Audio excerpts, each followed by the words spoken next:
Oh, well, here we are. Oh, another lovely session. Mm-hmm.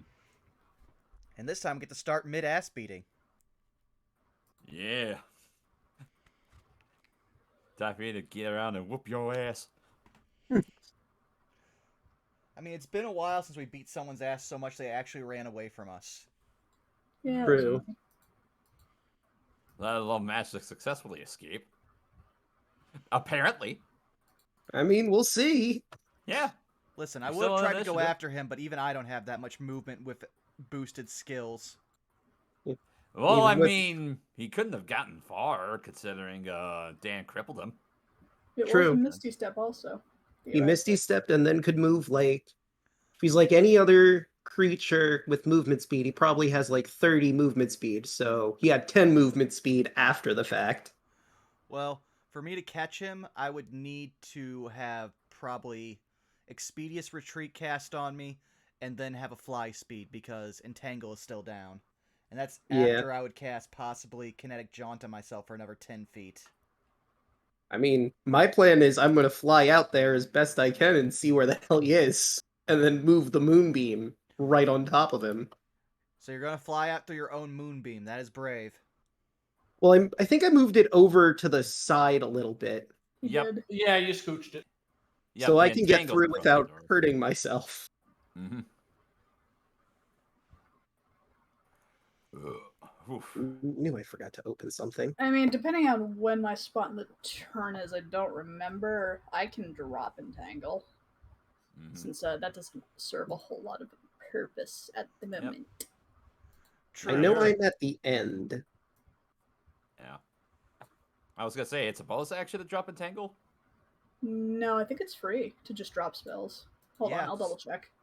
Yeah, Yeah, it that's a is. All you have to do is concentration. just choose not to concentrate on a spell or cast a new spell that requires concentration. Mhm. I mean, that makes sense. You're Yeah. just dropping a thought. Yeah, as long as it doesn't specify in the spell description if it takes a certain action to drop it, then yeah, if it's concentration, it's like, yeah, you just let it go. Now, if you had used Earth Trimmer, it'd be a whole different story. Yeah, because I think that lasts for a minute. No, that permanently wrecks the Earth, and it takes over an hour for you to clear debris. Oh. I know, because I may have given my Warlock that in one of my homebrews. But then again, they are martial focused, so it's everyone else's problem, not theirs. Good luck, everybody else. Erupting Earth is also another fun spell because it's literally just out from under them. Boom, ground explode. Mm-hmm. Well, if everyone's ready, I'm going to kick it over to the live scene. All right, and with that, I'll go ahead and get started on the session proper.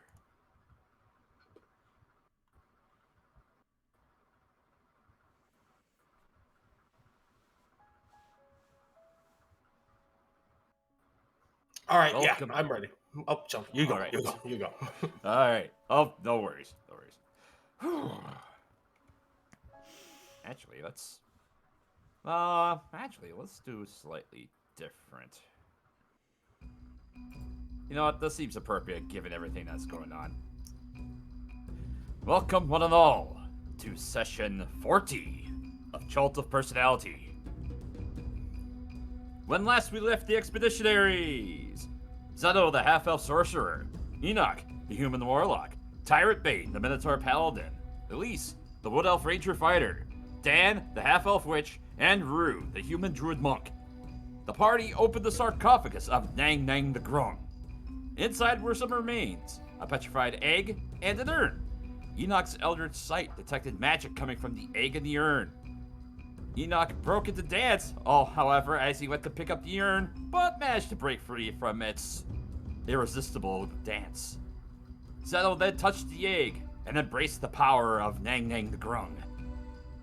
After then spending time in the above tomb, the party returned and investigated the open bearded devil face once more. Dan and Enoch flew into Idrit's tomb. Upon attempting to cast Animate Object upon her sarcophagus, a wall of force appeared around the dais from floor to ceiling, trapping them inside. Rue managed to barely hear them and dispel the magic of the wall of force, so that Dan and Enoch could reunite with the rest of the party. They then discovered a secret room with an apparent scrying pool that was adjacent to the main atrium of the tomb. Where was it? I lost my place. Enoch gazed into the pool, perceiving through something's vision.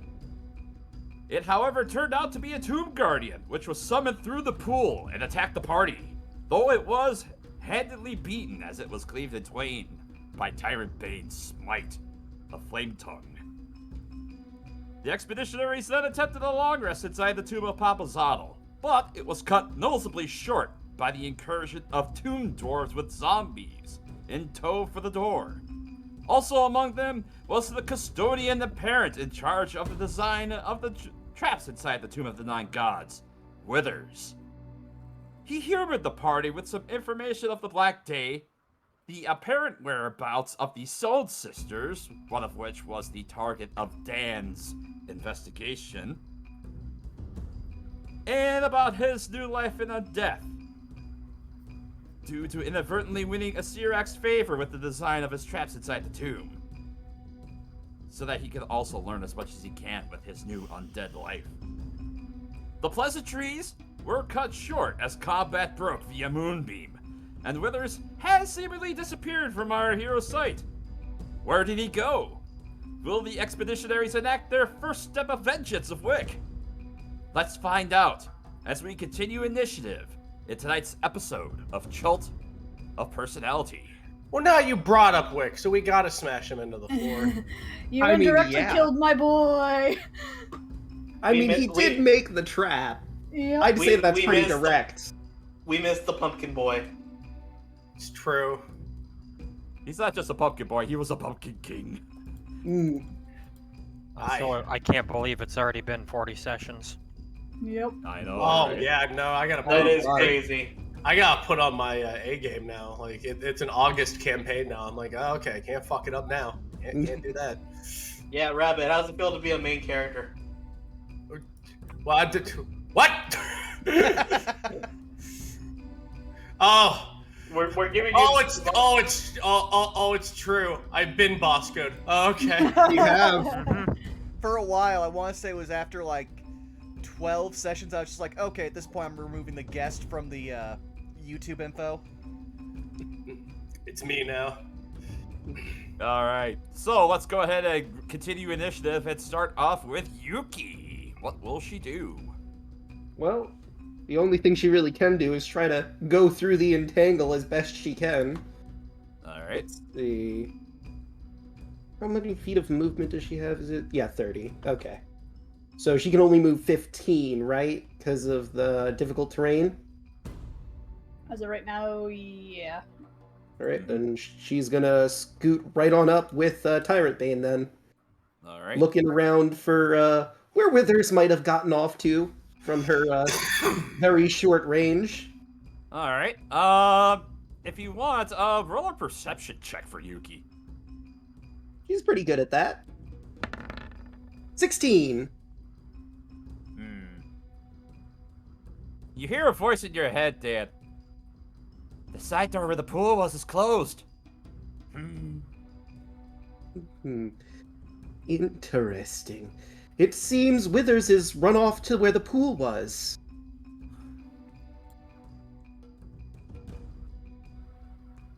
Alright. Next up is something else that has happened. As I rolled for their initiative before the session started. As emerging from the door, and then going to close it, another Tomb Guardian has appeared.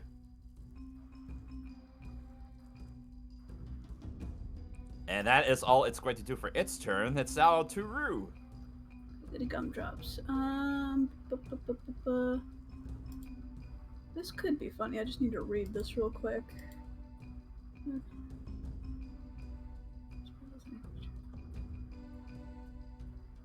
Actually, no. I know how to deal with these dopey things. What am I doing? Okay, first off, I'm dropping my entangle. Gotcha. Yeah.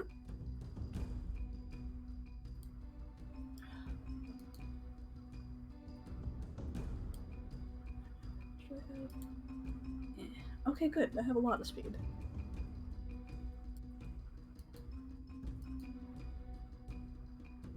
Yeah, that'll do. Yep.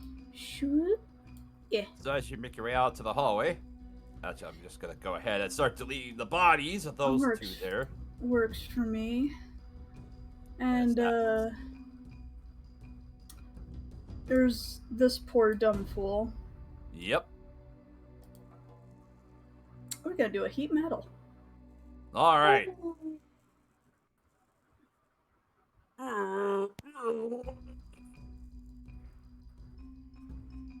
Where exactly are you casting heat metal? Are you doing it on the armor, on the helmet? The whatever metal is on him. So, Well, the first thing you probably see would be his bucket helm. what would be the most difficult thing for him to like immediately get off? I guess it doesn't matter since. Well, Sorry. considering how all the stuff that was on him was basically bolted to his flesh, impossible. Cool. Yeah, I'll just go for his bucket helm then.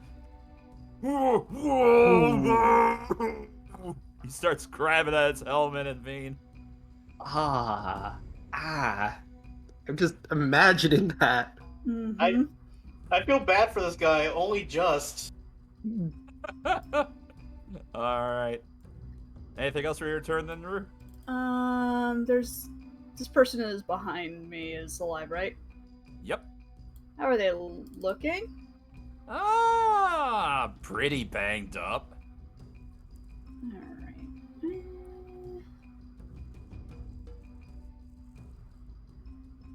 You know what? I think it'll be fine. Yeah, that'll be my turn for now. Alright. Next up is Withers.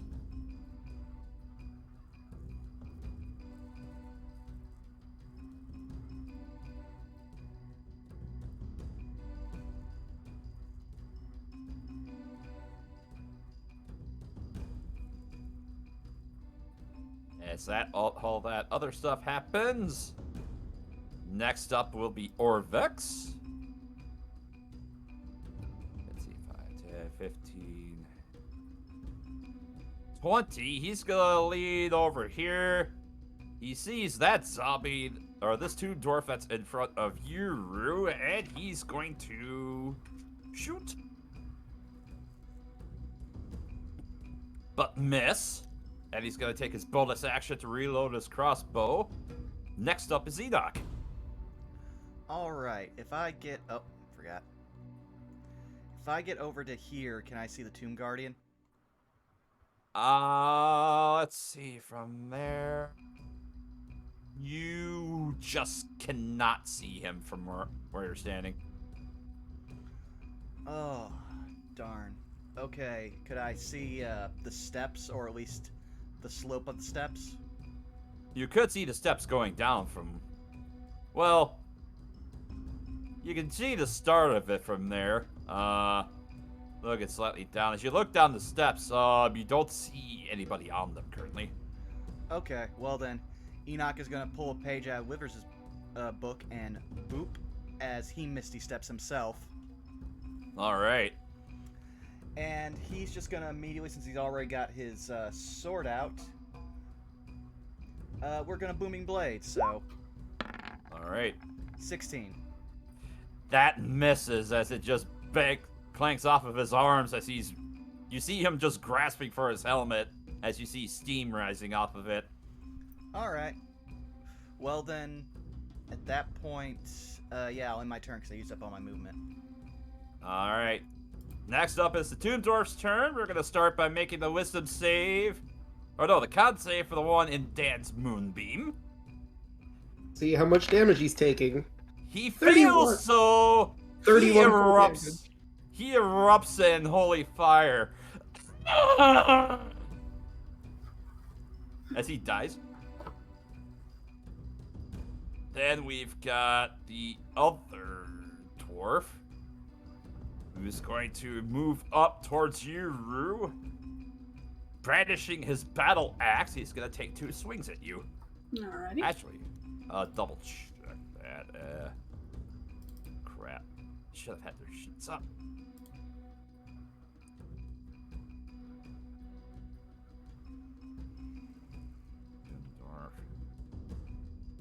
There we go. Yep, 2 battle axe attacks.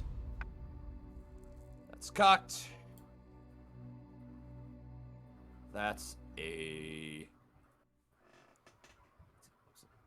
17 hit. Yes, it does. How about a 12? That one does not. Alright. So you get 1 2-handed battle axe hit for a minimum of 3 slashing damage. Okie dokie.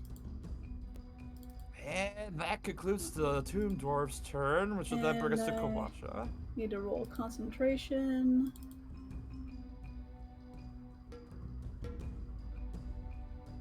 That's just a d20, right? You get a plus DC 4 10. to that. Yep, Plus it's a Constitution check. DC Oh, okay. 10. 15. Okay, I'm good. Yep, you maintain concentration. My aura of protection moves you. Huzzah. Get it moves because. I got it. Okay. Meh. Alright. Okay. So, next up, Kawasha is going to produce flame and then huck a modifier at that Tomb Dwarf engaged with Rue. He hits. For a decent chunk of damage. Now he's starting to look bloodied.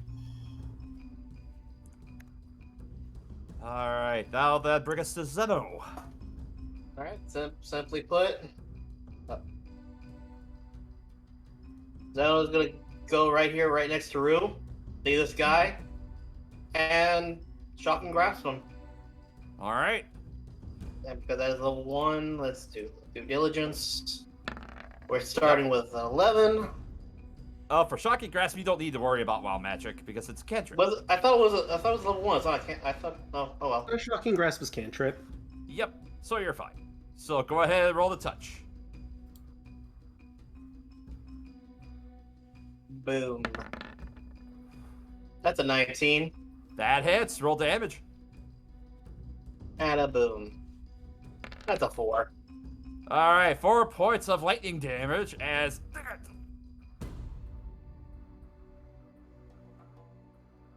He takes the damage. And he currently cannot take reactions because of the Shocking Grasp. Hey, Rue, you might want to focus on the big guy. I'm assuming that I'm assuming that Zeno obviously saw the big guy right next to Enoch. Oh yeah, as you look over there, yep, he's standing in front of what was the door to the secret passage.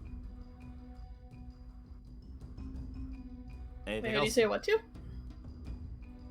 Rue, you might want to focus on him. Rue just like does like that stone head turn and motions to the fact that there's heat metal on the big guy. Yeah, I you didn't look over. see you that till just now. I'm sorry. Rue is cooking, okay? Alright. So, you have a little bit of movement left because you can't occupy the same space as Rue currently. And Tyrant Bane is right next to the other side, so... If I that's go the right only here, other space. I was gonna say if I go right here, could I? You could go right there, but unless you're able to fly, then you can't really get around them. I mean, I could have if I didn't spend the points. So I'm just gonna go right there. Alright. So, next up will be Elise. Okay, I don't remember if I had anything hunters marked. Let's see. I think you had the big or the main guy hunters marked. Probably. Shit. Did you have Withers Hunters marked? I don't have him as a token that was marked. I think Let's you see. had one of the 2 dwarves in front of the door hunters marked. Yeah, I think All that's right, what the heart is on it, right? Yeah, it was this one. Yeah, this Okay, one. That's okay, I already have. Okay, cool. Yep. If I... I'm going to, let's see. 5, Don't let me fix that marker. 5. I'm gonna get right with Yuki. And then we're going to go ahead and pull back the bow and go for him. All right. And fuck it, we're going to sharpshooter. All right. 18. That hits. All right. 17 piercing. Hunters, and he's been damaged already, I'm assuming. Yes, he has. Mm-hmm. All right. There's your 30 points of damage. 30 points of damage. Even with the resistance, he falls. Okay. And then I'm gonna bonus action now, pass that hunter's mark onto Bucket Helm, All right. and take shot number 2, also sharpshooter. All right. 23. 23 hits. Another 17 piercing and hunter's mark damage, so that's gonna be 23 damage total. And as your arrow flies through it, hits it, you're reminded of the fact that the Tomb Guardian doesn't even flinch when the arrow hits. It had no effect on him. Alright. That's, then I'm gonna move just right back here, and that's turn. Well, that Zettel's right there, so you couldn't move to behind Rue at least. Because at least the spirit is cleared up from the body of the Tomb Guardian. Okay, yeah, I'll get there. Alright. That'll bring us to Dan. All right, so first things first, I'm gonna fly right over to here, and I have a question. I know there's like a hidden door over there. Can I move my moonbeam through the wall into that room? Or would the door need to be open? I believe for the sake of this, the door would have to be open to a point that you can see. I think. Yeah, that complicates things. I mean, as my action, I have to move the moonbeam anyway so people can get moving. I couldn't just, like, position it here, right? Because that's in a wall around him. Yeah, because it's a 5 foot... Well, it's a 5 foot radius, right? 10 foot diameter? I believe so. Let me take a quick look at moonbeam here. You could center it on the wall so that you could at least hit the Tomb Guardian and not Enoch? 5 foot radius, 40 foot high cylinder. So yeah. So like move it. Because again, I want to hit the Tomb Guardian. Is this okay? Yeah, something like that. Okay. Because that just misses Enoch. All right. So yeah, I'll put him in it. I wanted to give some clearance so people could actually hit it too, but if that's the best I got, that's... I mean, I guess I could hit it and then move the moonbeam out of the way. Yeah, sure, we'll do that. I'll tap him with the moonbeam gently, ever so gently, and then move it out to here so people can actually start getting in to fight him. Alright, roll the damage as it failed the con save for it. He will take... only 14 damage this time. Alright. And Din's gonna look at Enoch who's over. Enoch, could you open the door while you're there so I can bring this into that room? Enoch will just glare at Dan as he is fighting this flailing monster.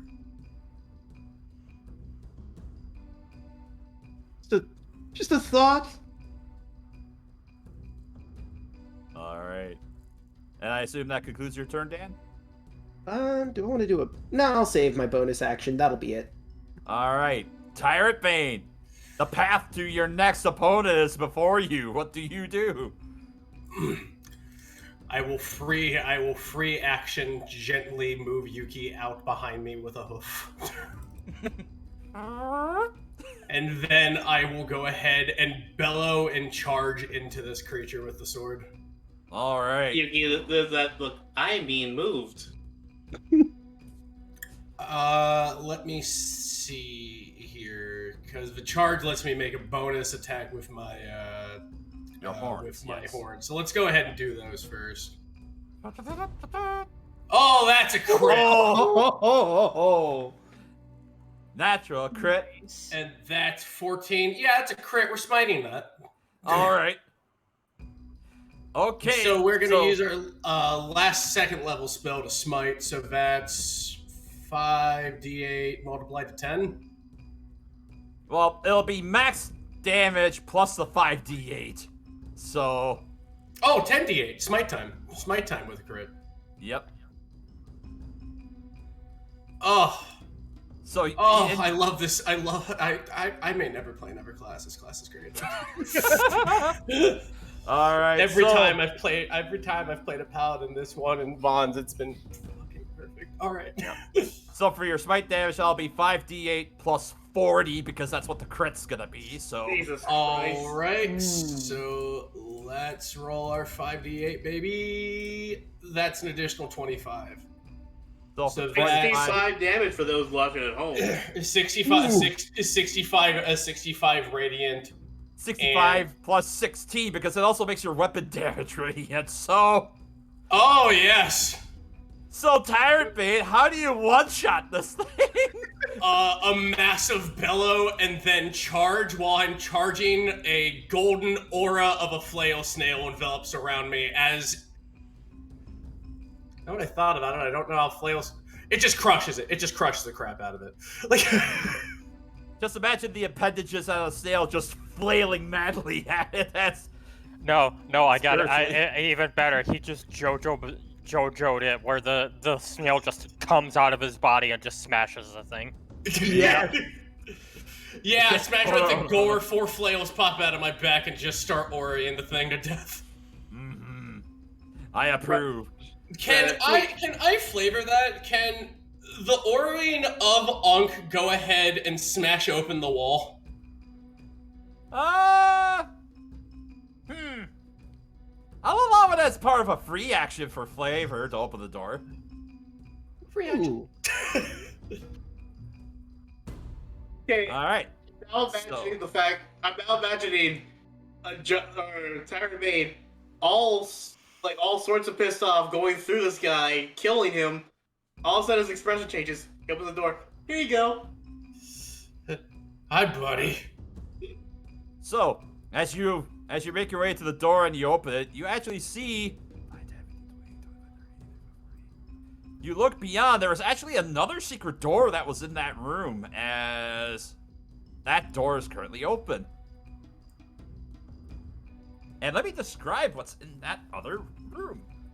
Alrighty. We don't see the other room other than the hallway. I'm in the wrong chapter. Down. 3 archways overlook a circular chamber where a spiral staircase descends into darkness.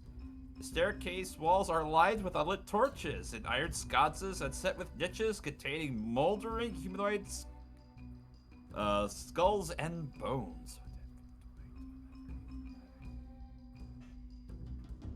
45. Hold on, 5, 10, 25, 30, 35, 40, 45, 50, 55, 60. And that's about as much as you can see, because there is a torch. Actually, there is a torch there. He escaped into another room. Of course he did. Easy. Alright. On. So that was 20 feet of movement, so if you wish to move another 10 feet, you may. Alright. That'll then bring us back to the top of the turn order, and Yuki. Alright, Yuki is going to once again join Tyrant Bane over here. And I'm going to have her try and sniff out Withers, see if she can figure out which way he went. Alright. Perception check for smell, which I believe she has advantage on? Yes. Oh. 7. Inspiration. Alright. Does Yuki Inspire also your have dog. inspiration? Or do I use mine? You could use your inspiration for her. I'll use it. This is important. Natural 20. Yeah, there it is. Yeah. I just hold the dog. I by smell him down the legs like hallway. You hear Yuki barking, and you hear in your head, he's down the hallway. Alright, sounds like he's down the hallway. Going to assume she means like down this hallway. Yeah, there's 2 hallways. This one or that one? Well, from what you can perceive so far, it seems like it's at least that direction. Cool. All right. I assume that's everything for Yuki. Which will then bring us to Rue. Alright, well, I am going to use a key point to use Step of the Wind. So Dash, dash, dash. Alright, which am I at least seeing? And you look up to the north, you see there is a door. And importantly, as you look to the west, you see that the door is open. And you see the back of Withers currently in it. Good. Where did I start? We're gonna see if you're in ramming distance. I'm sorry, buddy.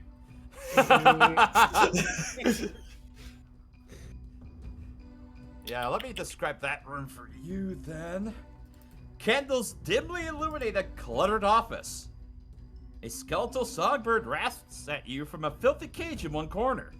Other furnishings include a wooden writing desk and a tall back chair.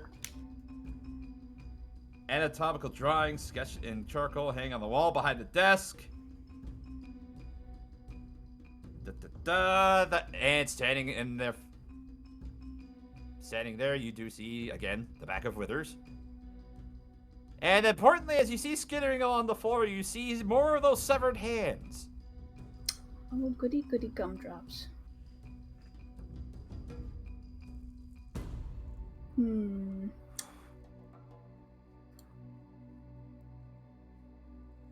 Alright. I'll use my action to wild shape into bear. Bear. And that is probably about all I can do for the moment. Because I already used my bonus action and my action. Yeah, that's about all I can do. Alright. It is now Withers' turn. As he hears the shaping coming around from behind him, he turns around.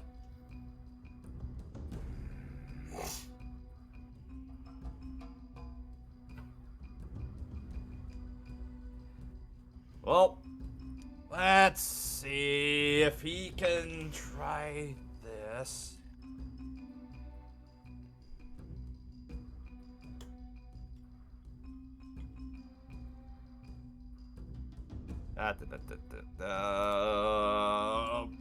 Brewer, I want you to give me a strength saving throw. Strength saving throw. I'm going to assume that's with my bear. How much does the bear have? I can't see Withers from where I am to do a That's counter spell, can I? 4. No. Figured. But didn't hurt to ask. Natural 20 with a plus 4. Oh. For a 24, you feel as though you're momentarily weightless as you start to lift off, but you manage to fight it off.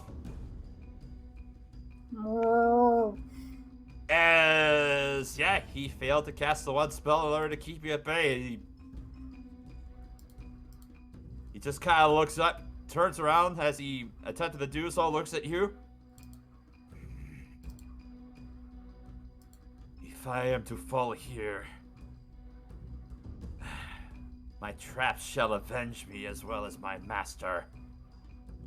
And that is gonna be it for his turn. Wish I could have heard that. I The wish bear I heard smells. that too in character. Now if we get to Orvex, as he's going to 5, 10, 15, 20, 25, 30. He's going to use a cunning action to dash. 5, 10, 15, 20, 25, 30.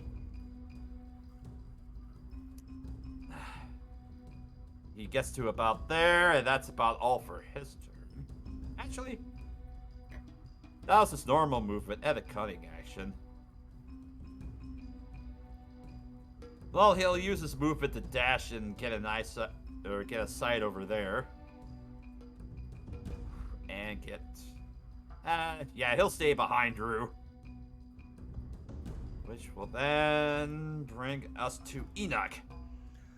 Okay, Enoch's gonna charge through since everyone talked about how there was a passage, and so he sees Withers, correct? You see Rue and Orvex looking down the direction of the hallway to the west. From where you're at, you cannot currently see him. Oh. Yeah, Damn because it. the central column of the spiral staircase is blocking your line of sight.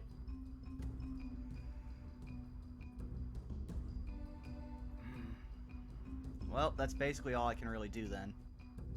Alright. Next up is Kawasha. 5, 10, 50, 20, 25, 30. Action to dash. 5, 10, 50, 20, 25, 30. And he'll get just in front of you, Enoch. Which will then bring us to Zeno.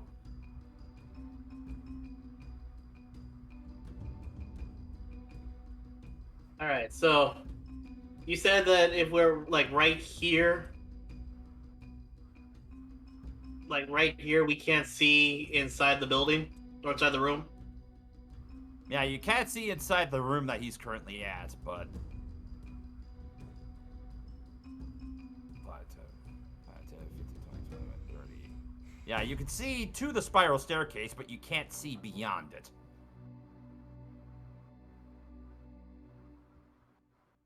In that case, I'm gonna have Zeno go right here. Bonus action to double my movement to go right here. Alright. And I just realized I got... Not on the like in front of the stairs, not on them. I just had to put that there, you know. Right. But yeah, That's good. That's fair. Alright. and I can't. You said I still can't see it though, right? Correct. Damn it! So that's all I can do then. Alright, Elise. Another question. Can you remind me about something? Have I action surged at all this combat? I think you did it once? It wasn't this combat, but we never got another rest for him to get it back. Yeah, you weren't able to finish. I got the 4. I got the 4 hours as an elf. That's why. Oh, that is true.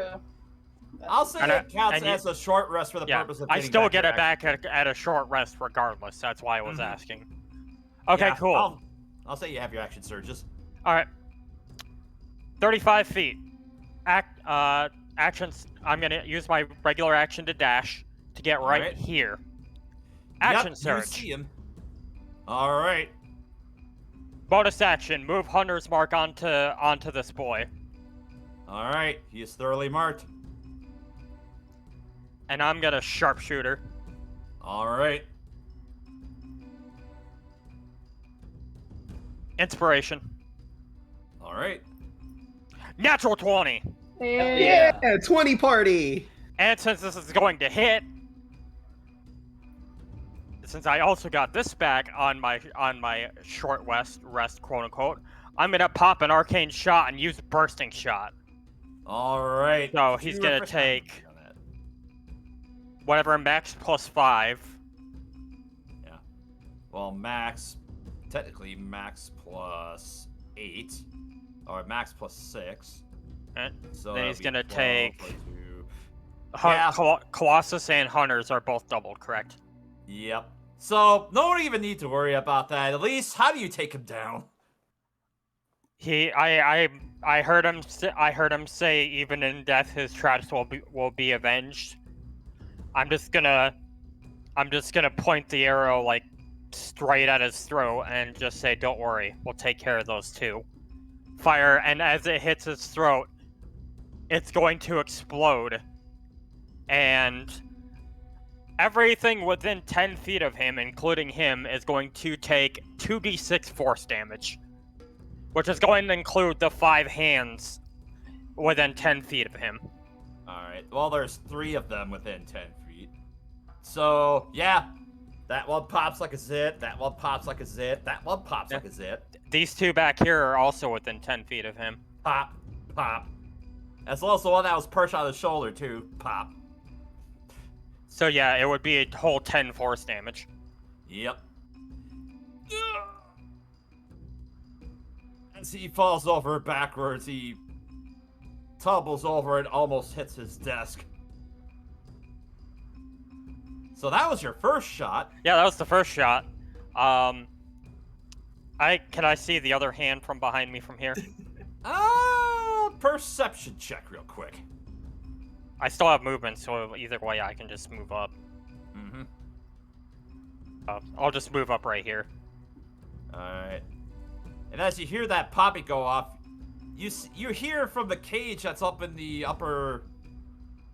or in the northwest corner. It's a undead bird is just squawking in the cage.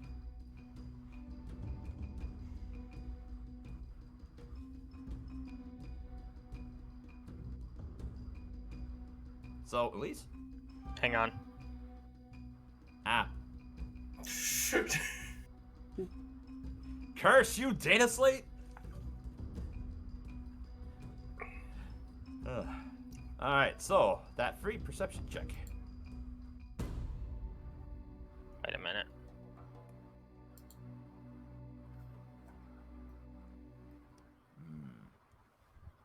Alright. Tick tock, tick tock. Shit. You alright?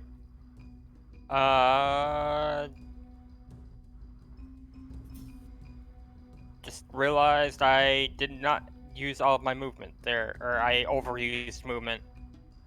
I should have been, when I made the shot, I should have been sharing, what's his name, space. Oh, yeah, you would have shared Orvex's space. Would I have been able to still see him? Yeah, you would have seen him from there. Okay. Then I can't move any further than that, which means I'll probably have to, like... Wind up there, yeah. Yeah. That's fair. Alright. Alright. So, yeah. That, then. I'll waste an extra attack, but there we go. Alright. So that'll bring us to Dan. Alright, well, canceling the moonbeam out because there's no point in having it up at this point. And, gonna dash action to fly here and see that he's dead and go, oh. Well, at least he's dead. Just hoping I could moonbeam and get everything. I had a pun lined up. It's fine, he's dead. Alright. Give me a quick perception check, Dan. I'm not great at those, but let's see how it goes. Perception. 15. Alright. So, as you're flying closer towards the door, towards Withers, the first thing you notice is that, like what Elise heard, you hear the squawking of some bird in the cage that's over here. Looks practically like skin and bones, and as you listen a little closer, you hear some skittering coming from over here. And you see a severed hand just crawling on the floor. Guys, I just realized it's thing 1 and thing 2. Ah! Alright. Well, I don't think I have any bonus action spells that do damage. Nope, that's an action. I mean, I could make Yuki big. Have her deal with it. But she's also all the way back in the fountain room. Mm-hmm. I don't know if she could even make it up to that point unless she dashes. Right. There's still... there's still some crawling hands in there. Hands just sort of severed crawling around the floor. An undead bird. Don't know if we want to do anything about either of those. Alright. Assuming that will be everything you can do, Dan, that will bring us to Tyrant Bane. Alright. Let us go ahead and... Hold on. Let me see where I can move. Because there's like a full house up in there. Mm-hmm. Oh yeah, there is a full house up in there. There's a full bear house up in here. Oh, I could probably dash. Hold on a minute. Let me... Yeah, you can dash. Oh yeah. Well, that changes things.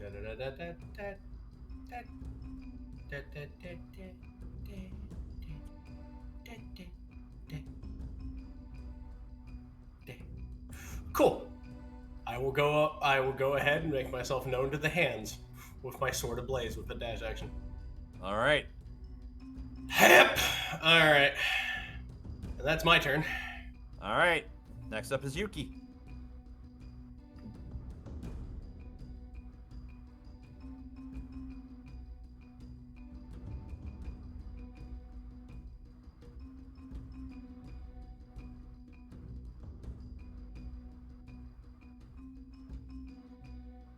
She zoom. Zoom. All right.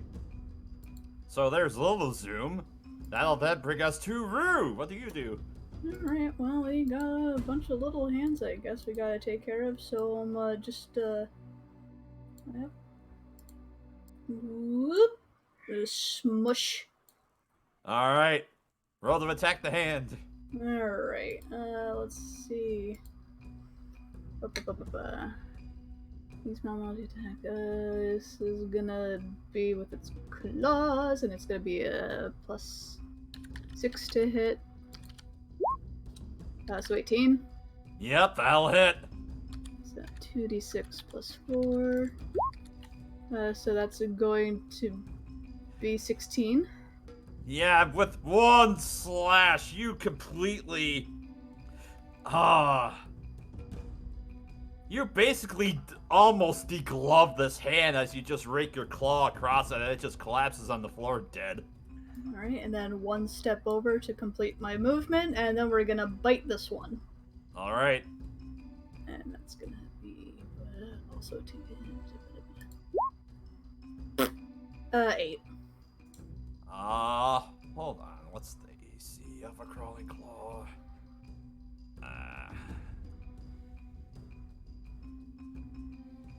I can't imagine super good. It just scares out of my way. Yeah, it misses though, as it manages to shoot to the side as you go to bite it. Alright. Anything else, Rue? Nope, that's all I can do. Alright, 5, 10, 15, 20, 25, 30, as Orvax is going to move in. He's going to attempt to shoot the hand. And he does! And as the arrow flies through, it strikes... It actually ricochets into the side of this bookcase over here. And...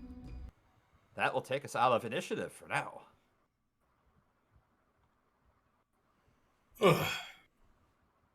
Alright. It's All in safe, favor? everyone.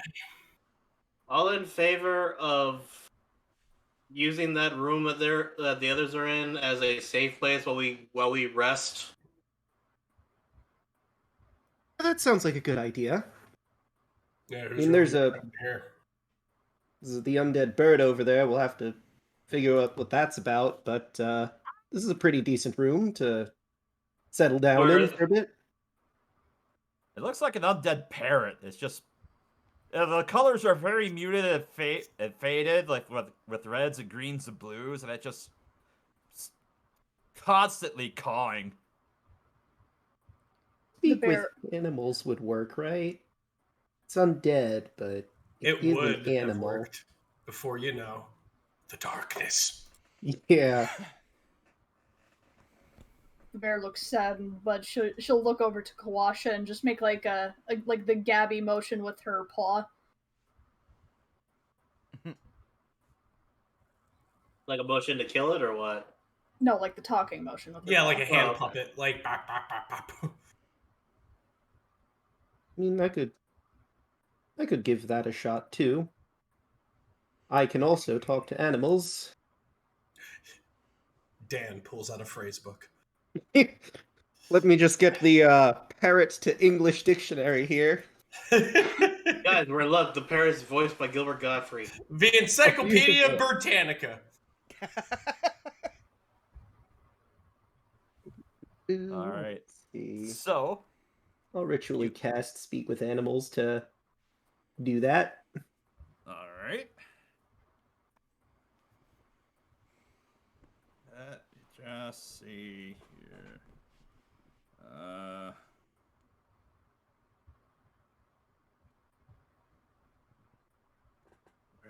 is the information? Frickin' bird.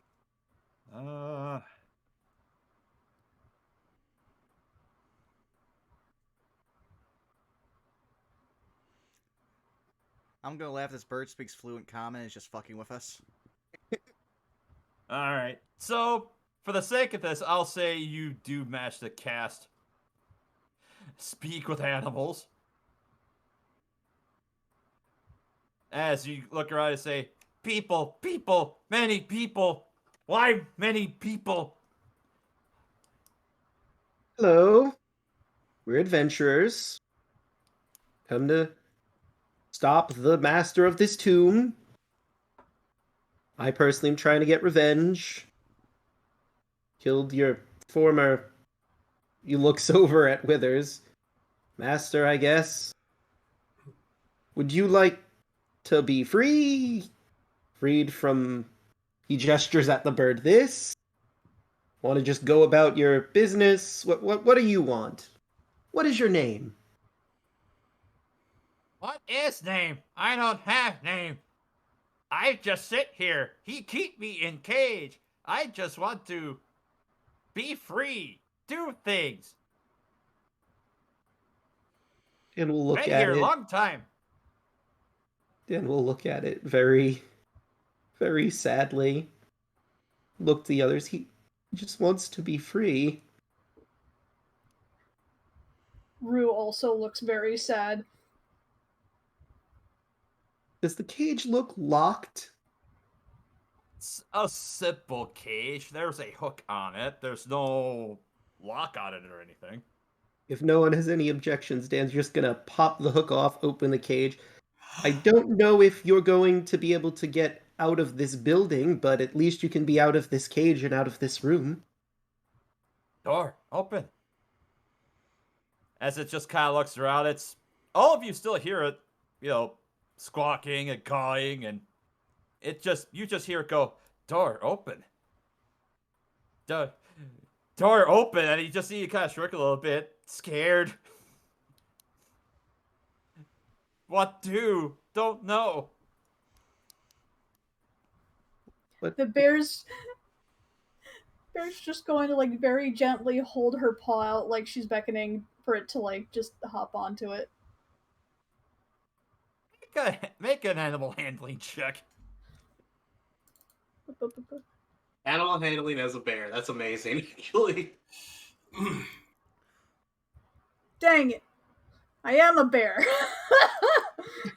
Yes, you are a bear. And as the bear looks up, Dan, you hear it say, bear, no, don't eat me, no, And as you go to reach at it, it actually spooks and it flies its way out of the cage. Zena would offer its staff for the bear to laugh. You guys all just see it fly out through the door. Oh, well, okay. That works. Flee! Flee! Run away! That's one way to motivate it to freedom. Well, that was horrifying and off-putting. I feel kind of bad for it, though. I mean, it's been in here this entire time. Yeah. But he's free now. Free to do whatever it is an undead parrot would want to do. Enoch's just gonna look out there and see if Kawasha tries to kill the parrot because it's undead. Oh, God! Yeah, that's probably gonna happen. Meanwhile, Dan looking at the cage. Yep, free to do whatever it wants. Alright. So, Quash what do you guys... comes in just going, did you see that thing? It tried to attack me. You hear an explosion in the hallway. Alright. So, you guys have, as you're kind of looking around and you see the paintings on here, it's like, yeah, you have this office. What would you like to do? Well, I'm going to start looking through stuff. Yeah, Before we rest up again. Might as well. Alright. if people wanted to rest, it's light activity, so Enoch could literally just search the entire room for anything of use. I'm going to pick up one of the papers and just see if I can just...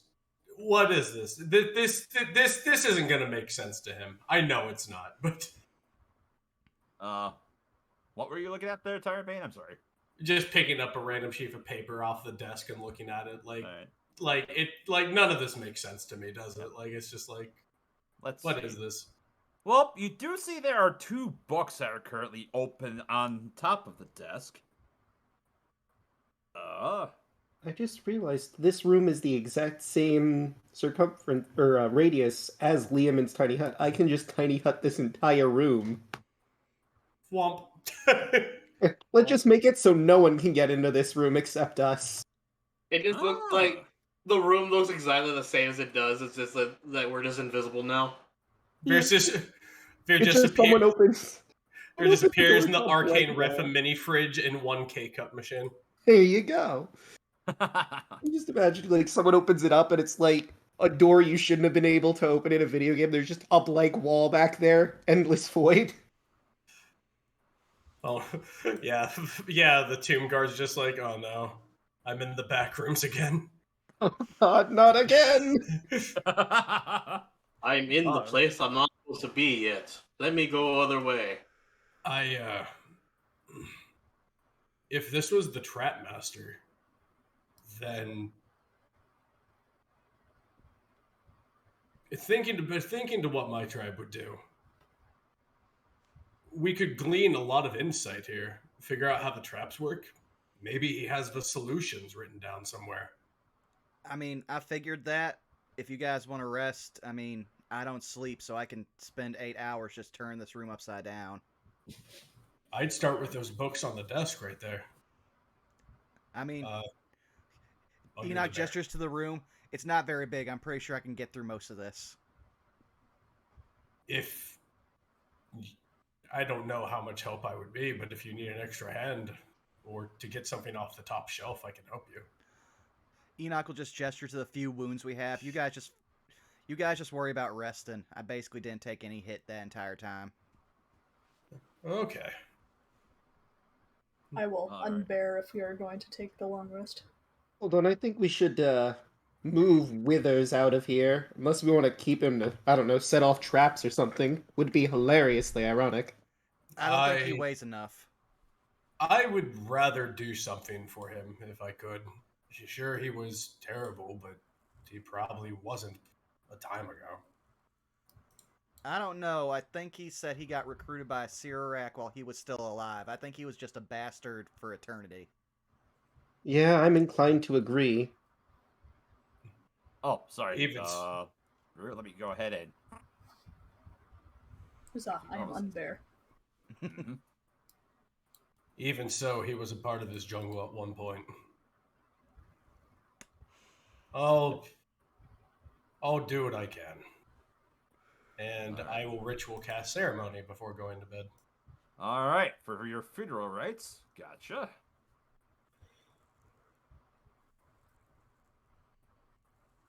All right. So, while he's ritually casting funeral rite, what's everyone else gonna be doing? I Zeno is gonna come right here, right by the desk, so he's not in the way of Enoch looking through all the papers. Get out of his bedroll and just fall asleep right away. All right. Like I said, Alright. Dan will ritual cast Tiny Hut just for extra security. Mm-hmm. We'll have Yuki become like him, again, just in case. They will, like, grab each other by the shoulders, spin around, and fall over, put their bedrolls out, go to sleep. All right. I'm pretty sure Granny knows which one is you because she just looks at the Yuki one and it's just and she's just shaking her legs, dreaming, like, oh, it's not that one.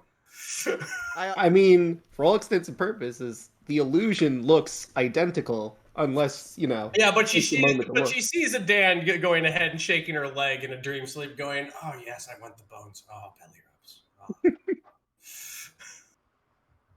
Oh. So, I'm gonna pick this dude's pocket real quick before she rests. okay, on the Withers, he's got that skull-shaped pendant with chains that's just kind of wrapped around him. And he also has... yeah. That's it. And... yeah, that's basically all he has on him. Okay.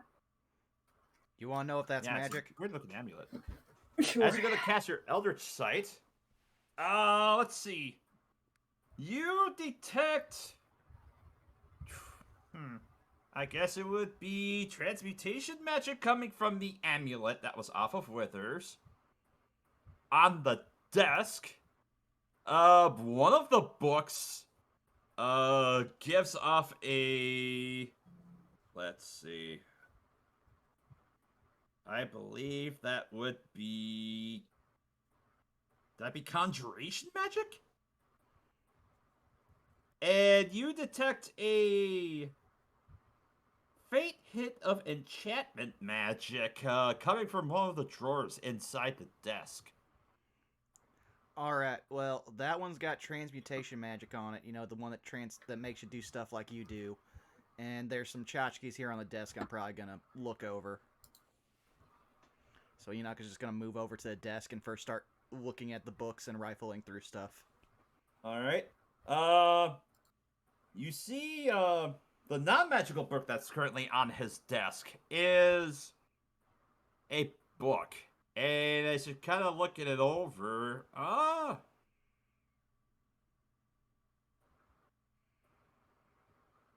it looks like, as you're kind of looking this over, this might be a spell book, perhaps. Okay. Enoch will close the book and then just mental note, okay, have Dan look at this. Alright. And as you go to close to the book, it's weird. On the inside of the back cover, you see 2 words written on the back, and I'll type them out for you. Oakley dokley.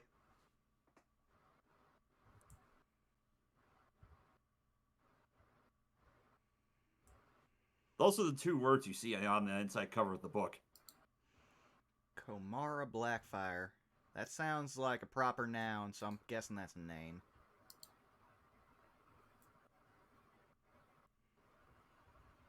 Does sound like it. Alright. So as your investigation continues after that, basically there's enough materials kind of scattered about inside of here to equate to a scholar's pack. Okay. And you see there are also several journals that are kind of scattered about on the books, on the bookshelves as well. Yeah, Enoch will probably collect the journals and then see if there's anything that indicates, you know, stuff about traps specifically. Alright. Well, you spend about 10 minutes as you're going to read one of the journals, and one entry in particular stands out, and I will show that to everyone right now. Alright, I will read it for the people in chat. The Master returns with marvelous gifts, a cast-off creation of the gods, dead and yet not. The all-seeing is blind to its existence, and the Mother of Illusions looks past it. Sweet irony. The Master hopes to raise the creature to power by glutting it on souls. The Master has brought the Sown sisters here to nurse it, and to help build the device needed to feed it. As for me, I am only saddened that my studies shall one day come to an end. I owe the Master much for the time he has given me. I can only work harder in the little time that remains for this world. Enoch's going to look at that, see several things, including machine needed to feed something on souls and the Sown sisters, and then immediately just like, okay, that's going to be a long talk. I guess he'll also check out what's in the desk drawer since he saw there was magic. Yep. You see a fist-sized crystal as you flicker your Eldritch Sight. You detect that that is the source of the enchantment magic. Jeez. Alright, set that down there next to stuff for Dan. And I guess he's gonna now take a look at the enchanted book, which was Conjuration Magic? Yes.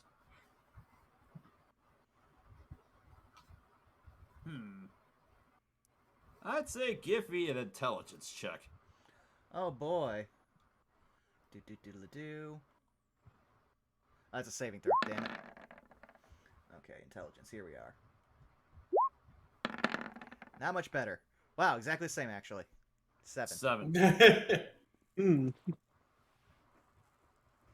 There's a lot of heavy words that are in this thing, which it's pretty complicated formulas and stuff that are listed off in here. It's a very dry read. You're not really able to make heads or tails of what's inside this book. Okay, sets it in the Dan pile. I guess Enoch will then spend his time flipping through the rest of the journals, trying to see if there's anything about the makings of the traps or how they work. You find there a couple of sketches that are kind of scattered about. Rudimentary designs. In particular, you see one diagram of what appears to be the adamantine blade trap you guys encountered. You see that it has the pressure plate that's on it, and as you're kind of looking at the diagrams on there, give me another intelligence check. Oh boy.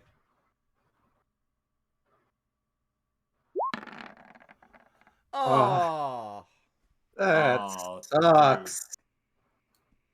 Yeah, you can't really make heads or tails of the other diagrams. There are some other drawings that are just past that.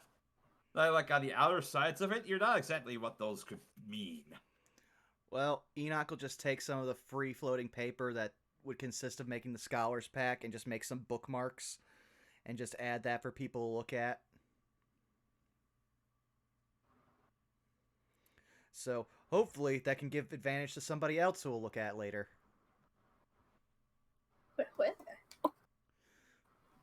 And then the rest of the time, he'll just spend it checking around the room, seeing if anything pops up, and then eventually probably just sitting down at the desk and watching the Dans as his job.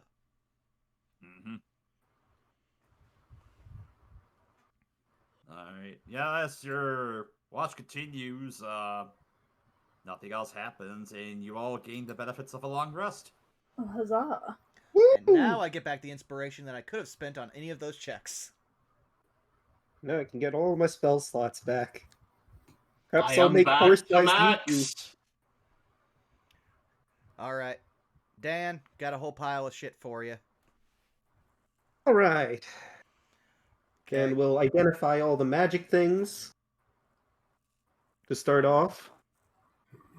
Alright. So, to start off with the book that is on the shelf, it takes you 10 minutes. You see that this is a manual of clay golems. Ooh. Oh. Well, I guess I kind of already don't need that. He gestures to his ability to make Born Juniors. True. But I could make a golem. And then we would have 2 golems. And 2 is better than 1. These are just facts. Hey, you got a point. Although I don't know if I'd have the materials necessarily to make a golem. Looks like it requires a lot. Although, you can fabricate stuff with that spell. Well, it's got limits. I need to have materials for it, and considering he gestures at the stone that he's tried to disassemble before, it's going to be a crapshoot if we can find anything. Fair point. Alright, then here's that crystal. Alright. And as you cast Identify on the crystal, you kind of look at it. This is a slot control gem. Oh, what? Ah. This was for, that puzzle. Well, air quotes on this one. Puzzle with the slod. This controls one slod. But it's dead now. Ah. probably worth something to somebody, though. Most likely, we could probably sell it to someone once we get out of here. All right, and I marked some stuff in here. I was only a apprentice blacksmith, so I can recognize engineering, but I can't recognize like half the stuff in here. So if you can maybe find anything about future traps. Also, Enoch will hold up the journal. You guys are not going to like this, and he'll fill them in about the entry about the creature, the Sown sisters, etc. There was a magic pendant as well. Yep. Oh, yeah. And as you cast identify on the amulet, this is called the Amulet of the Black Skull. Ominous. Okay, that sounds hardcore. This amulet is carved from obsidian that's shaped like a screaming humanoid skull with ruby eyes and emeralds for teeth. It hangs from an iron chain necklace.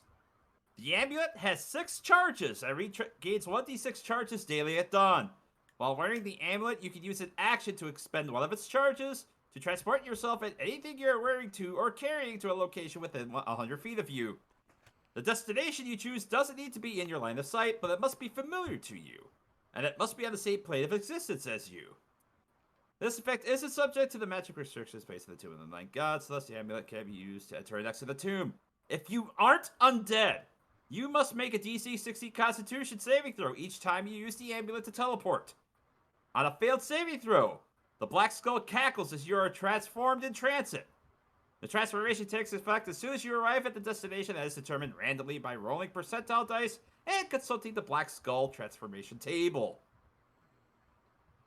And we'll relay all that to everyone and go, so this is an undead specific magic item. I don't know if anyone wants to take the risk of dealing with that mess. I think our When party has been teleporting? transformed enough. Imagine that everyone looks at me. Tyrant Bane's still laying on the ground, just barely getting up, but one eye shoots in your direction. Well, Why the fuck would I want to die? No. It's so sad because I love teleportation items, but yeah. Yeah, same. no, I don't want great. to get turned into like a pot or like 2 pots. Yeah. I was immediately about to be like, okay, rock, paper, scissors for this. But then once I Yep. heard the rest, I was like, nope, Enoch has enough going on the Yeah. transformation department. It would be great if it wasn't horribly, horribly cursed. No, Tyrant Bane of Transformation is kind of like the Danny DeVito gif you've seen going around where he's laying on the ground going, I want to be pure. If only Wick were here. Yeah, Wick on the other hand go, boo! Yep. Just takes it immediately. Mine! Oh no. We could never stop Wick at that point. I could bamf everywhere, and you can't leash me. At least for 6 times a day. Up to 6 times a day. Slightly limited power, but Most unlimited of Wick, power. no, we already lost you once. We don't want to lose you again. Wick puts it on hide and seek national champion.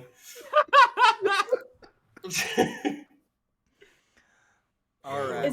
I just imagine Wick's ghost just hovering, just going, mine, mine, mine, and his hands just going through the pendant. I just good whatever it is. Not sure if it's morning or night. Oh, yeah, man. For reference, you would know that this thing currently has 5 charges. Oh, actually, no, it will regain the charges back. Because it's dawn-ish. So never mind. It could be dawn. So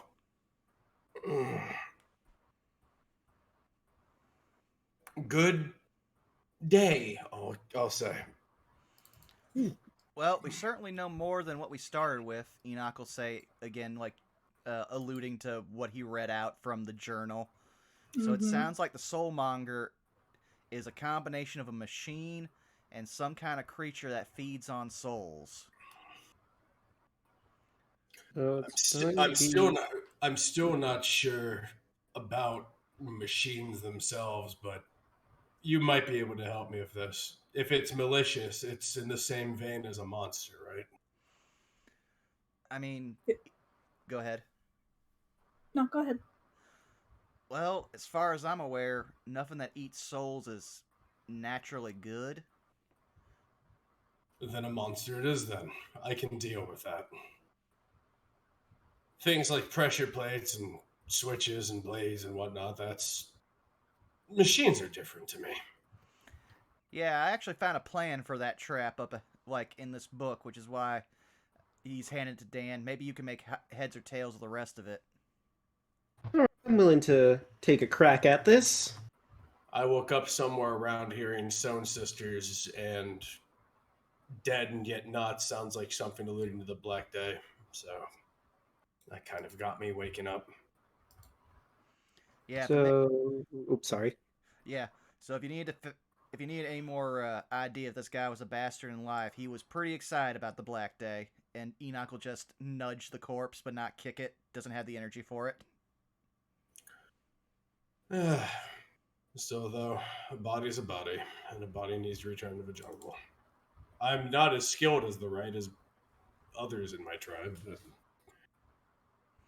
some of us Sunblades know how to do it. While Dan's flipping through his book, Yuki, feel free to mark the corpse if you'd like. Tyrant Bane just Yuki, leans over and just scratches Yuki. Let's just say that Yuki is currently in your form. So he goes to turn around and you just hear a... and then I didn't need to know your illusion was that accurate, Dan. I'm still not sure whether or not Yuki is an illusion or some kind of guardian spirit bound to Dan's soul. I guess guardian spirit would be the closer of the two.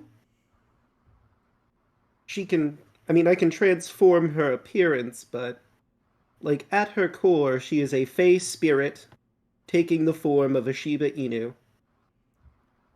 Wait, what? I Oh, thought she was a magic interesting. dog. Oh, interesting. I have no idea what either of those are. I mean, But at least you venerate it.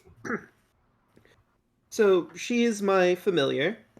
Okay. She is a being that came from the Feywild to assist me in any way she can. And she just chooses... This form is her favorite, but I can change her form as suits our needs. I see. I like being a dog. You get so many pets. At this point, you're like, oh, job's done. Right. I'm currently and she just kind of poops and turns back into a dog for a second. Yeah. I will unintentionally, as if no part of my own, just reach out and just pet the dog. She does the thing where she kicks her leg and she leans into your scritch. There we go. Yeah, see, this is nice. Just rattling in my head.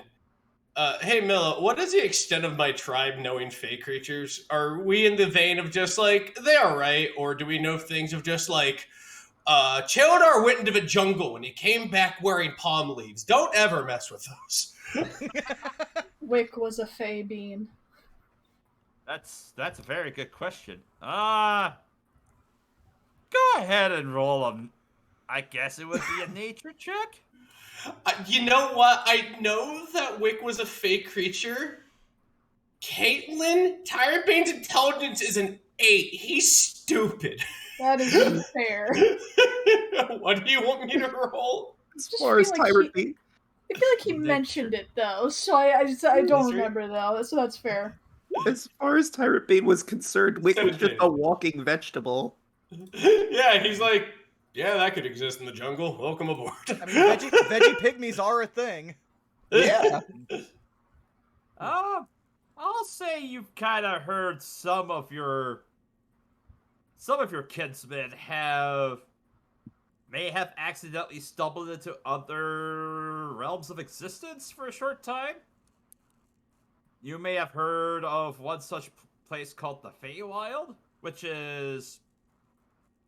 lots of emotional stuff happens there. It's kind of weird to describe it. Look, when you come from a tribe of basically like bovine monster hunter, you go to a lot of weird places hunting Teostra, okay? Sometimes you just casually fall into portals that lead to somewhere. And what do? We hunt the Winter Queen. Oh no. So you're from the Feywild. Yeah, that rings a bell. You heard some stories. It's very different over there. Yeah, lots of weird stuff. What's the weirdest thing you've seen over there? Let me see. What was she remember her time? I saw a singing mushroom once. I think one of the elders recalled seeing something of like big towers, unlike anything around here. The architecture was just... He still refers to it as sweepy. He still doesn't touch anything that's overly smooth. Yeah, that's weird. It's a weird place over there, huh? Yeah. I'd like to go to the Feywild at some point. Sounds fun. You know, after all, this obviously, and get other affairs in order. Well, you might be able to get to the Feywild, but you have a test in front of you first. It's this, and he just knocks on the stone. Oh no, of course. We've got a lot of work to do before any fun trips into the Feywild can happen. All right. I have a weird thing, and I don't want to sound like the smart kid from The Simpsons asking for more homework. But we felt weird, like we've gone for a while without eating anything. I mean, you should be keeping track of rations. Okay. As well as Yeah, I've been doing that this entire time. Shifty eyes, Totally. shifty eyes. I Well, we've been totally here for a bit. remember that I have rations to deduct. Well, I feel like I kicked this entire campaign to the nuts. I'm sorry, everybody. Oh no, it's not hard. We've only been here for like 8 Or rest oh sessions. yeah, like mm-hmm. Okay, so We should have had about Still, yeah, 25-ish rations. Mm-hmm. yeah, it'd be at like 24. Yeah. So Okay. while we figure out, that sort of logistical issue, I think this will be a good time to take a quick break before we get back to the session. Okay. All right. I'm sorry I asked that question. Oh, we're all gonna No, die it's a good- now. I mean, keeping us honest, that's actually good. Right. We should have been keeping track, admittedly. Logistics, it's something you gotta worry about, so that's a good point to bring it up anyway. Listen, I spent 10 years working in logistics so I could ignore it. Depends on how much you enjoyed your time there or not, I think. Here's the thing: if we got desperate, I can make good berries, which sustain for the day. Oh, True. shit. Hey, we don't gotta worry about rations anymore. Runo's good berry. Yeah. Good berry destroys survival in D&D. Oh no, we ran out of food. Good berries. All right, we're good. Well, I'll be right back because I gotta go buy real quick. Yeah, I'm gonna go brush my teeth. I'm gonna get some more water. Alrighty. I'm gonna move slightly to the right. Nice. And hey, Chad, Thank how you. you doing? I appreciate it. Hope you guys are enjoying our time. So Vaughn, how's your hammer been hanging, buddy?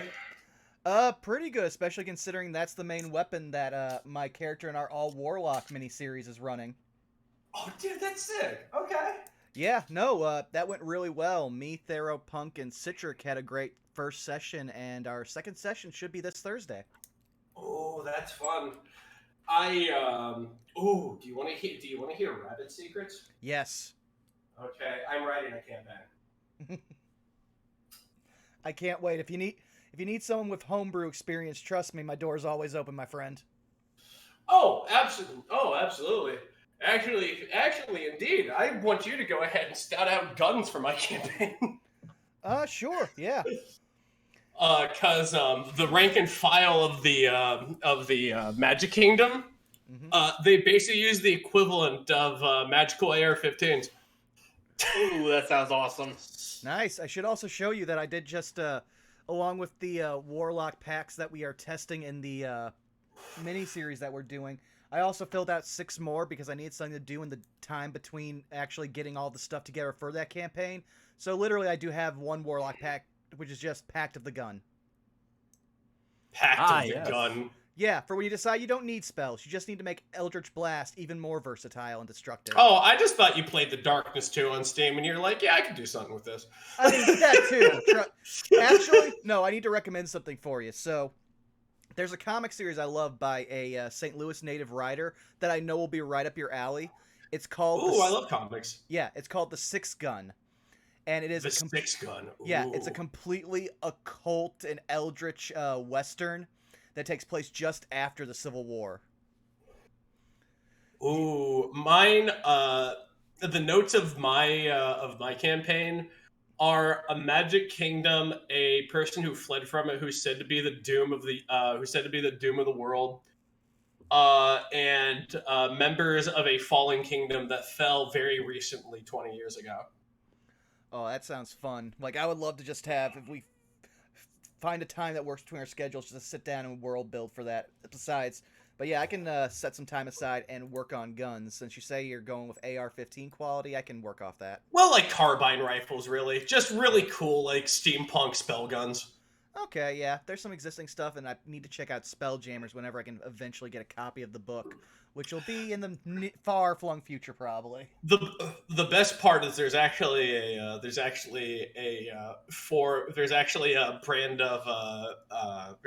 brand of cigarillo in that world called Cantrip. Ha! So it has 2 cigars in it. If you have magical ability, by lightly imbuing it, it gives you 6. Nice. Nice. I have returned. I just got back. Is this for another game, I'm guessing? This is for a game I'm making. Oh. It's based off of a webcomic I used to draw 20 years ago. Cool. Interesting. Never saw the light of day. The most it got was like a game on RPG Maker 2003. If you want to find the game, good luck. I don't know where the hell you'd find it, but He was a younger man, ladies and gentlemen. So if you do digging, remember that. It's on the internet somewhere.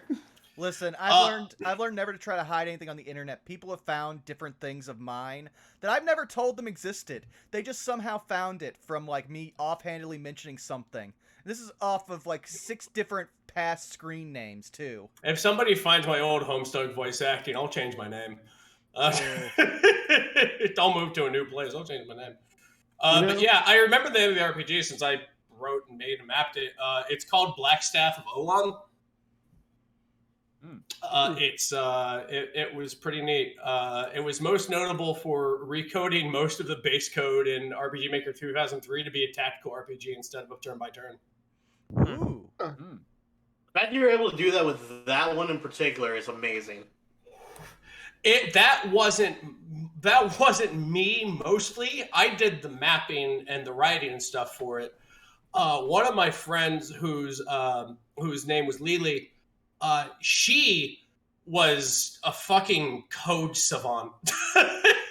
And we both really wanted to turn RPG Maker 2003 into Final Fantasy Tactics because Final Fantasy Tactics was awesome. But Vaughn, I'll send you something for it. Take this one very kindly. But this is all the deities in that world. As both a player and DM, I've always wanted to experience like a full-on like modern campaign in 5th edition.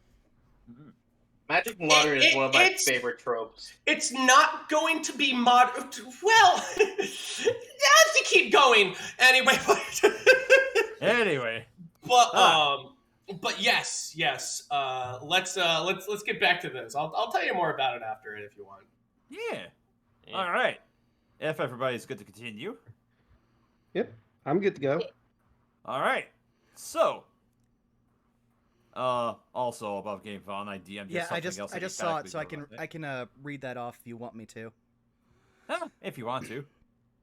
All right, so Enoch will also say, so I got some other stuff out of these journals, so let me just read it off for you. So the first one, Omu was once a jewel in Chult's crown, built over rich mineral veins, a city garnered wealth in abundance.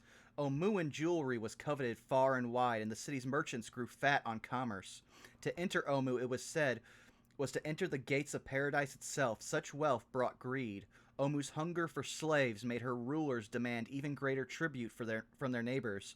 When their vassals couldn't pay in flesh, they paid in blood. Omu's feared legions marched across Chult. And then the other one. The Omoan's greed and hubris angered the god Uptau, causing him to turn his back on Omu 200 years ago, long before he abandoned the rest of Chult. Omu's clerics lost their spells, and the city fell to sickness and disease. Slave uprisings racked Omu, and its nobles fled in droves. Maps showing Omu's location were destroyed, and its coins were melted down and reminted. Fallen from grace, Omu became known as the Forbidden City.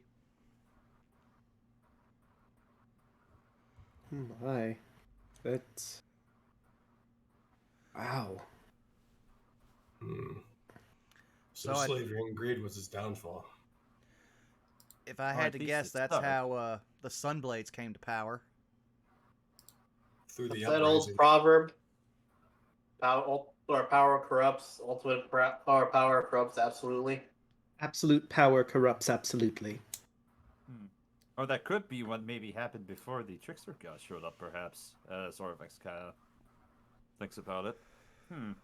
I suppose if you're able to peruse through more of that material, I suppose we could know a little more.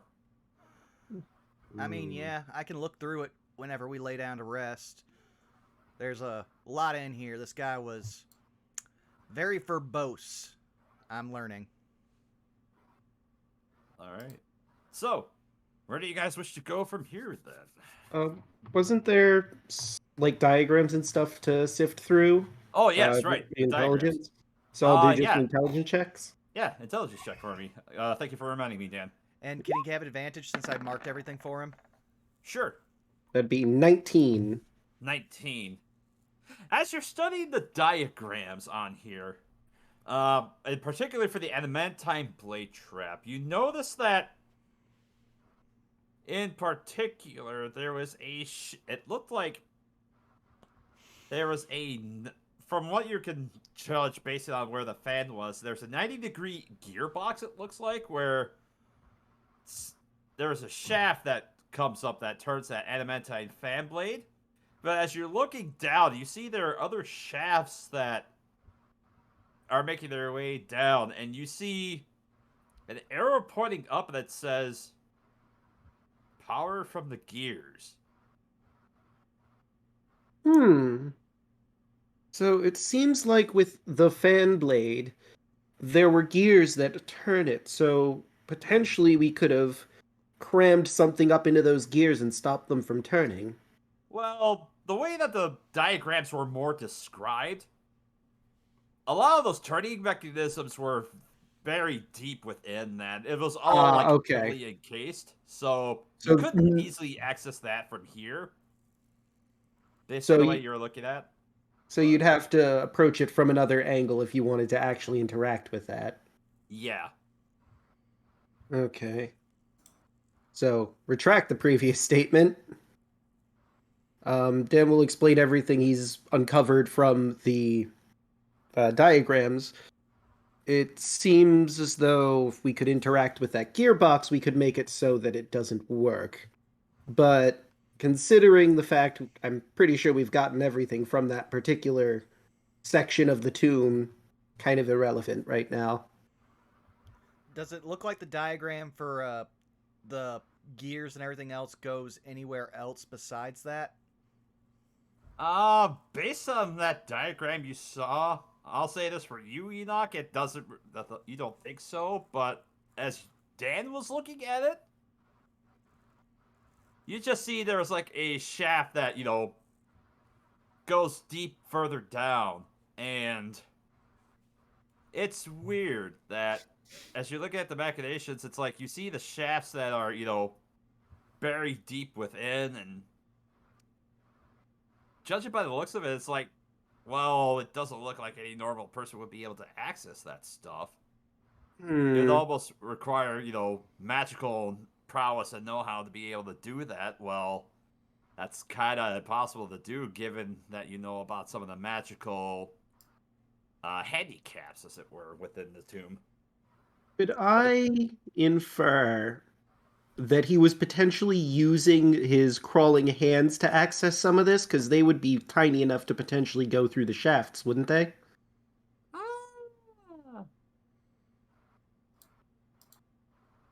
Based on that diagram, probably not. They would be way too. They would be, about the size of a hand. They wouldn't. There are some spots in that are so airtight on that diagram. It's like, not even that would be able to get into there. Interesting. But another thought does cross your mind as you're looking at it. When you're seeing the diagrams from the available power, that's one thing that's notably absent, is what powers the trap. Only thing missing from this diagram is what powers this trap anyway. There has to be a power source somewhere to actually turn the gears in the box.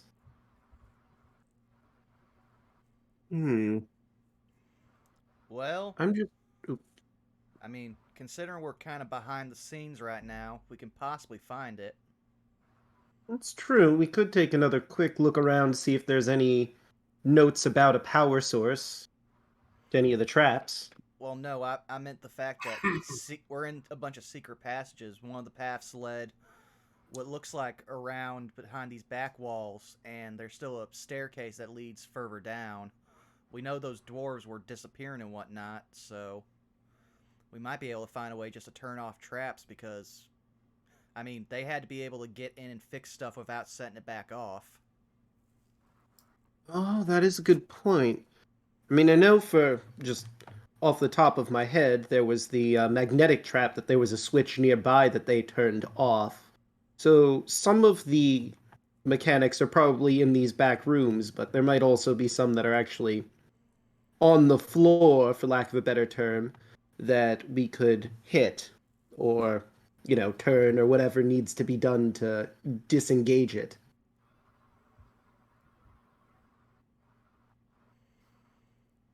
Are there blueprints in here of the castle or tomb? I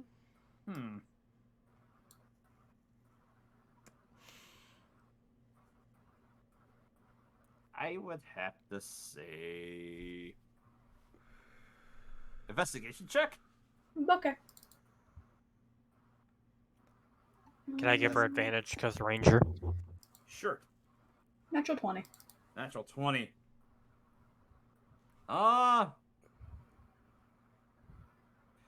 You do find some older blueprints that are on here. As you're kind of perusing through those, these ones seem very dated, like possibly 100 years ago. But you're not really seeing anything current as far as those blueprints. It's strange. Figured that'd be a little too broken if I just found the thing that told me where the secrets are. We need a Zelda map! You found the master key map. It shows every single trap, how to disengage it, and every little faucet. Look, I'm simple. That's what Tyrant Bane was hoping for. Enoch too. I was hoping for maybe a floor or some circles and some blank spots, something like that. But A big ass sign that just says, "Here are the secret blueprints." Oh, look at this book just on the wall. Just like one of those mall obelisks that says "You are here." Yeah. about to say that exact same thing. It's like, what I want is like, here, avoid all traps by doing this. So, Acererak will- hates them. You know what? You do manage to find a couple of random notes, and you do see a couple of names that are floating about. One is one is called Rotten Halls. You see another one that says Dungeon of Despair. Oh, that sounds fun. You see one that says Vault of Reflection.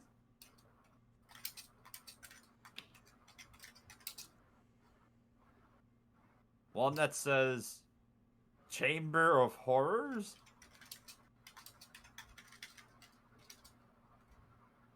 One that says Gears of Hate. Jesus. Who names these?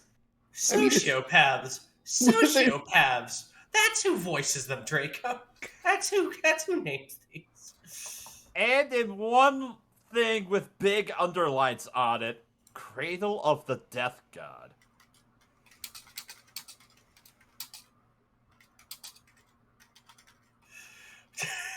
What was the despair one? The Dungeon of Despair. Is that right? Remind me, is that right next to the foyer where good things don't happen very often? No, that's the one that has Monokuma in it. No. Yeah. No. I think How it's could I think it's adjacent to the hallway of existential nightmares. I was just about to say, Enoch would be like, I feel at home here. I'm sorry, but I have to point out these all sound like wrestling finishing moves. They kind of do, really. Find the rings of Saturn. It's the strongest dungeon in wrestling. No, that's the end of days. I'd like to do something in this room if I may. Go ahead. Considering that there have been hidden walls all over the Ding Dong place, Tyrant Bane is going to go to like this corner and this corner, and then just like press them with his hands and see if anything gives. All right. Give me a perception check. I would also like to ask Orvex to help me out since he's had a real knack at opening these up, and I will even offer to move I will even offer because I'm strong. I'll offer to like move the bookshelves and whatnot out of the way. All right. Yeah, he'll offer to look. You would get advantage on this. Okay, so this is for perception. Mm-hmm. Okay. 17.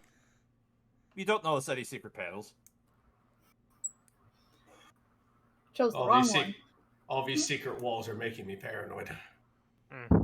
That's fair. Who knows what could be hiding behind any of these? I mean, yeah, we found a secret pathway within a secret pathway. Who does that? Paranoid people. I would know. Your home must have been very fun to wander through. I mean, it was a bit of a small hut. We didn't have a lot of, paranoia didn't happen until, you know. I understand. Orvex, do secret walls normally have a tell to them? Normally, you should be able to notice a seam if it were there. A seam. Notice a seam, or sometimes like the rock will be like a slightly different color. Or there Oh, might be we a found that draft. sometimes in the ruins. But those were just old walls. We would just kick through those. Yeah. As he kind of goes over behind where the cage was, like, as he looks over, yeah, there's no seam here, so... no secret doors over here either.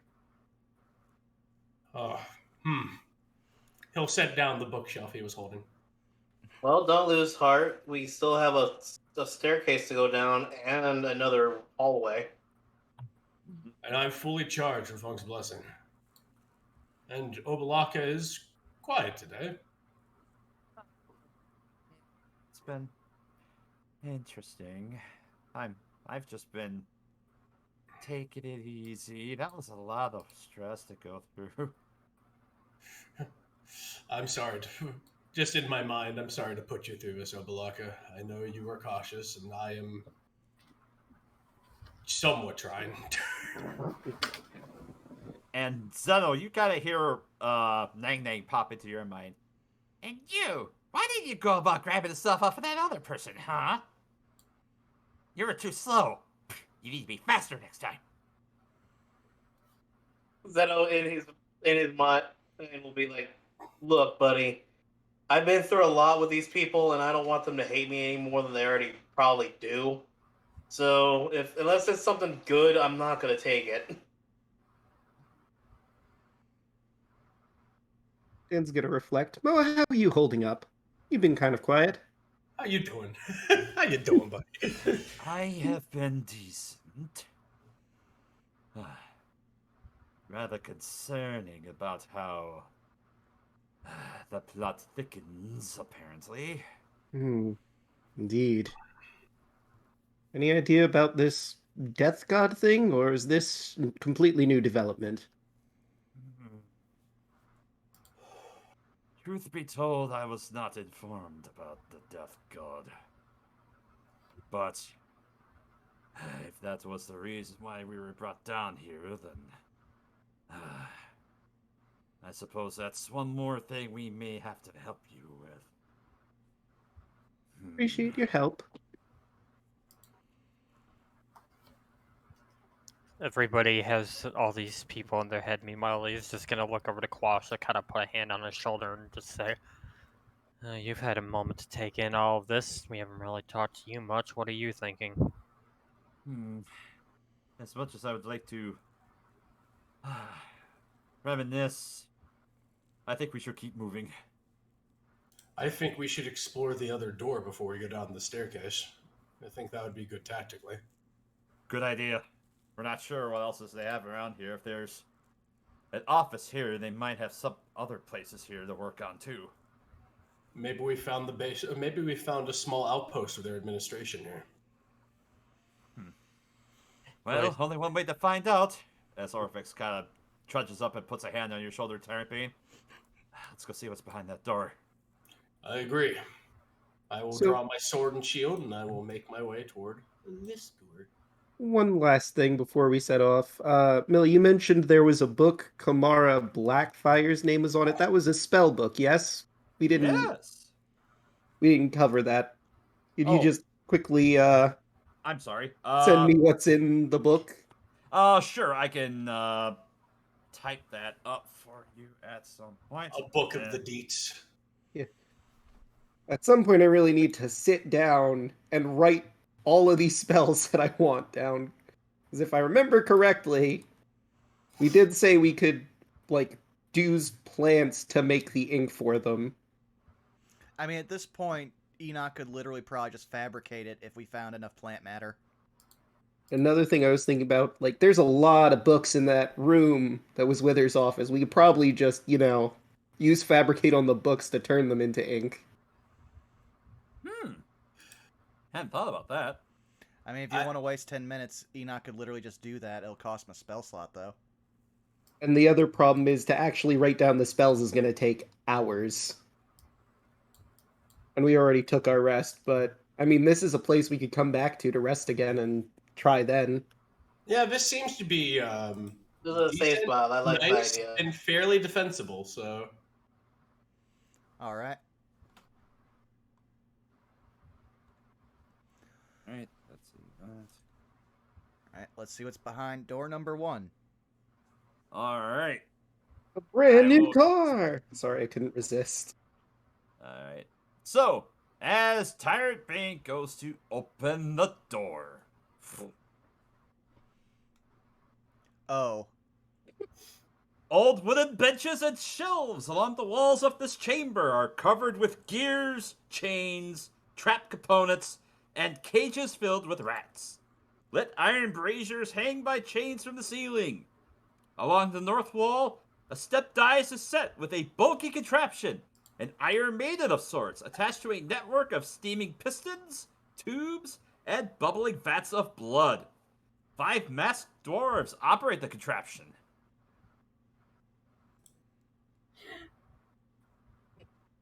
You just see Rue look at the map and just gently cross off for a moment. Gears of hate.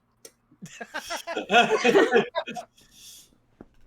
like to think that as soon as Tyramate opened the door, it's like that one scene of Ren from Ren and Stimpy walking in, where his eyes just go all bug-eyed.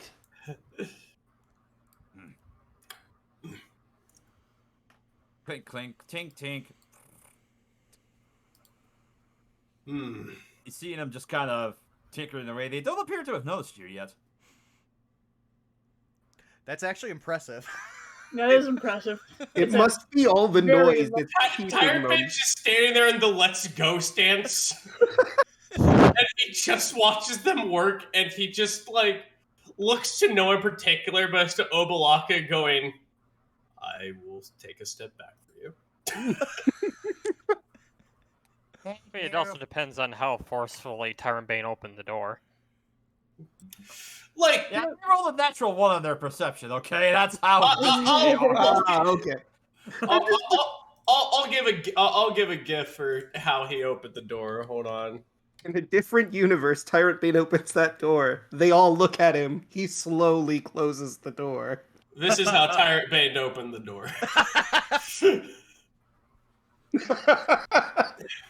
Yes, it is good. I was hoping it was gonna be Absolutely that one. perfect. It was that too. Rabbit, I was literally looking for it. If you hadn't posted it, I would have. It's literally a gif of Kazuma Kiryu just kicking the door open and just strutting it like, hey, what's up? Yeah, I posted the link in chat, and, well, now YouTube will know what it was. He will, while he walks back to Dan, he'll utter Unk's light to just ignite his sword and look over to Dan. There are 5 tomb dwarves in there. They are hard at work. If you'd like, I could rush in and mangle them. Some of them were amicable to diplomacy. I mean, we did kill their boss. He seemed like the driving force behind them. We could just stroll on in and say, hey, boss is dead. All of you want to take a break? See how that rolls over. Let's parlay then. I'll try that strategy. So, Tyrant Bane, as you make your way back up to the door in order to talk to these dwarves, the iron contraption shudders as it opens, releasing a hissing cloud of steam. Through the roiling vapor, an armored figure wearing a bucket helm stomps into view. Oh my god, No, I'm this sure poor that's man. fine. Oh,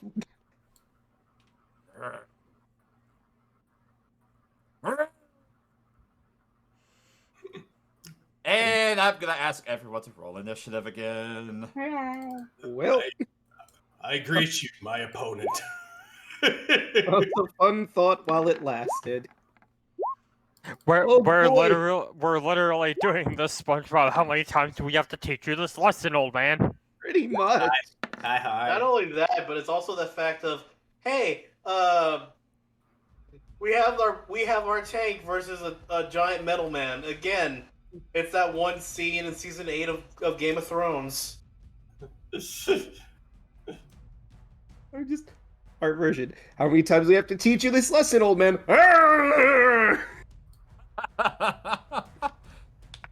Alright, so that's for the tomb.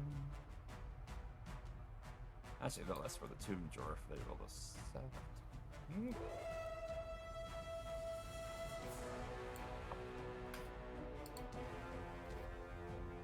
Oh god, I need to get the right thing. Alright. So, tomb drawers roll 20. Tomb Guardian.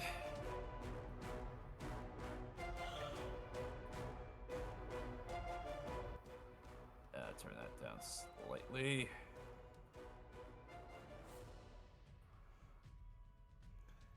Dan, I'm gonna level with you. You're probably not gonna need that. Alright, so 14. Let's see. He goes first. And you go. Actually, I missed. I mean, I'm pretty high in the order, but I might not. I might have been saving something that I haven't gotten to use for a long time.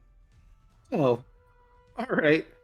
Orifex rolled a natural 20. I'll keep it just in case, but you're probably right. Just so I don't have to draw it if I change my mind.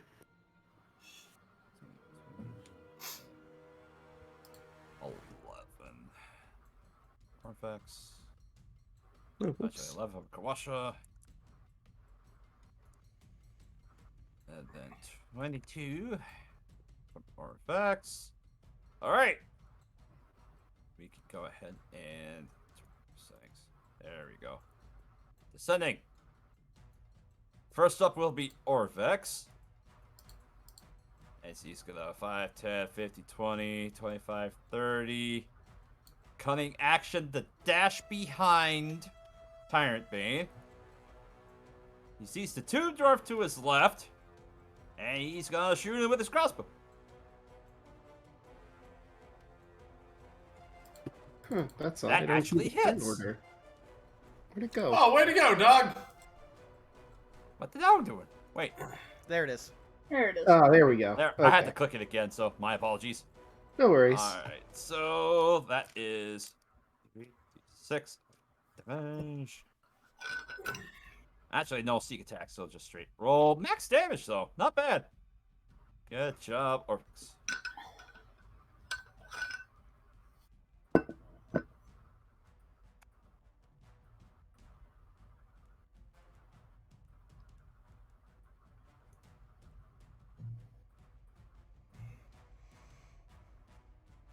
Alright.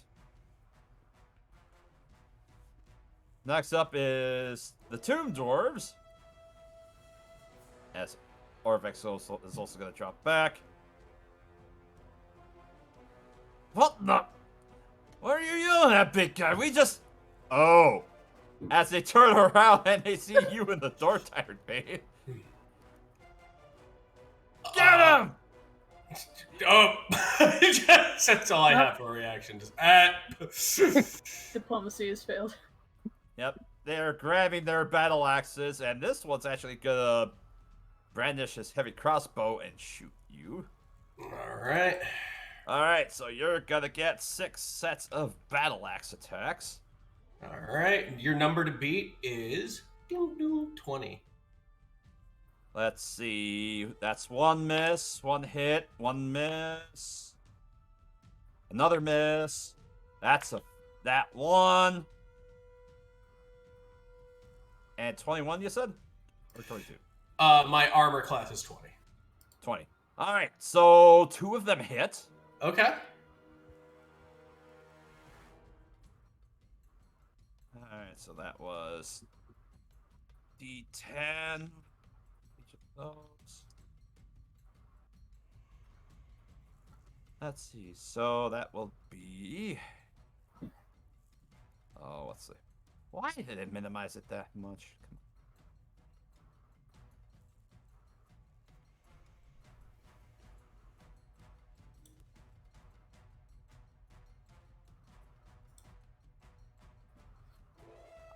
why is it doing that to me? I want to see the attacks, dang it. There I want we to see go. the damage. Let me Alright. see the fighting. So 8, 4, 3. So you take a total of 13 points of slashing damage. All right. And then from the crossbow, as he's going to shoot, reload, and shoot. That's a 20 to hit and a miss. All right. So you roll for the first one. Alright, so for the crossbow, you take 6 points of piercing damage as it grazes your shoulder. Okay. And then this one, he's going to step off to the side, and he's also going to shoot with his... Actually, yeah, he's going to shoot with his crossbow. Miss! Reload! That's a 19, which misses. All right. So that concludes the Tomb Dwarves' turn. That'll bring us to Enoch. Okay, Enoch's just gonna slide over, see Tyrant Bane dealing with all this. Tyrant Bane, you mind if I try something new? Since diplomacy's failed, yes. All right. Do. I cast Animate Object, and Mill, I'm gonna need you to put 2 tokens, one here and one here, as Enoch reaches into his pouches and pulls out those stone caltrip arrowheads he made. Ah. I summon a pair of arrow storms. And now I need to make 10 attacks. Alright. Oh, heavens to shit. Alright. Yeah, and one of them has flanking, so advantage. You know what? We'll use Crawling Claw tokens as the arrows. That's fine. Or do you say you're spelling them? One's right there, behind that guy, and one's in front of the first crossbowman. Okay. So, I'll do the ones that are going to have advantage first, since it's attacking the one in front of Tyrant Bane. Mm-hmm. 26. That absolutely hits. So that's 5 damage. All right. Number 26. That hits. Another 5 damage. All right. 17. Oh, no, 27. Hits. Yep. 6. All right. 15. Thank you, advantage. 15 hits. 8 damage. All right. And then the last one on this guy. 22. Hits. So 7. So that's 10, 16, 24, 31 points of damage to him. All right. And then on the crossbowman, this is just going to be straight rolls. 14. Hits. So that is just a 6. All right. 14 again. Hits. That's another 6. All right. 27. Yep. There it is. Number 7. All right. Oh, only a 12. Which misses. And the final one. 14. It hits again.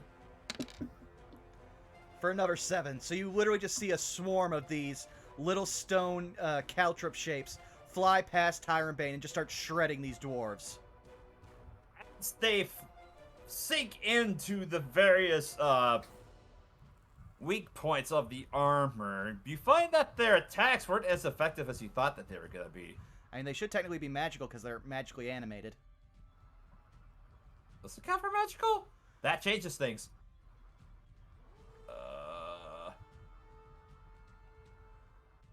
Attack bonus. Size your stage. Form.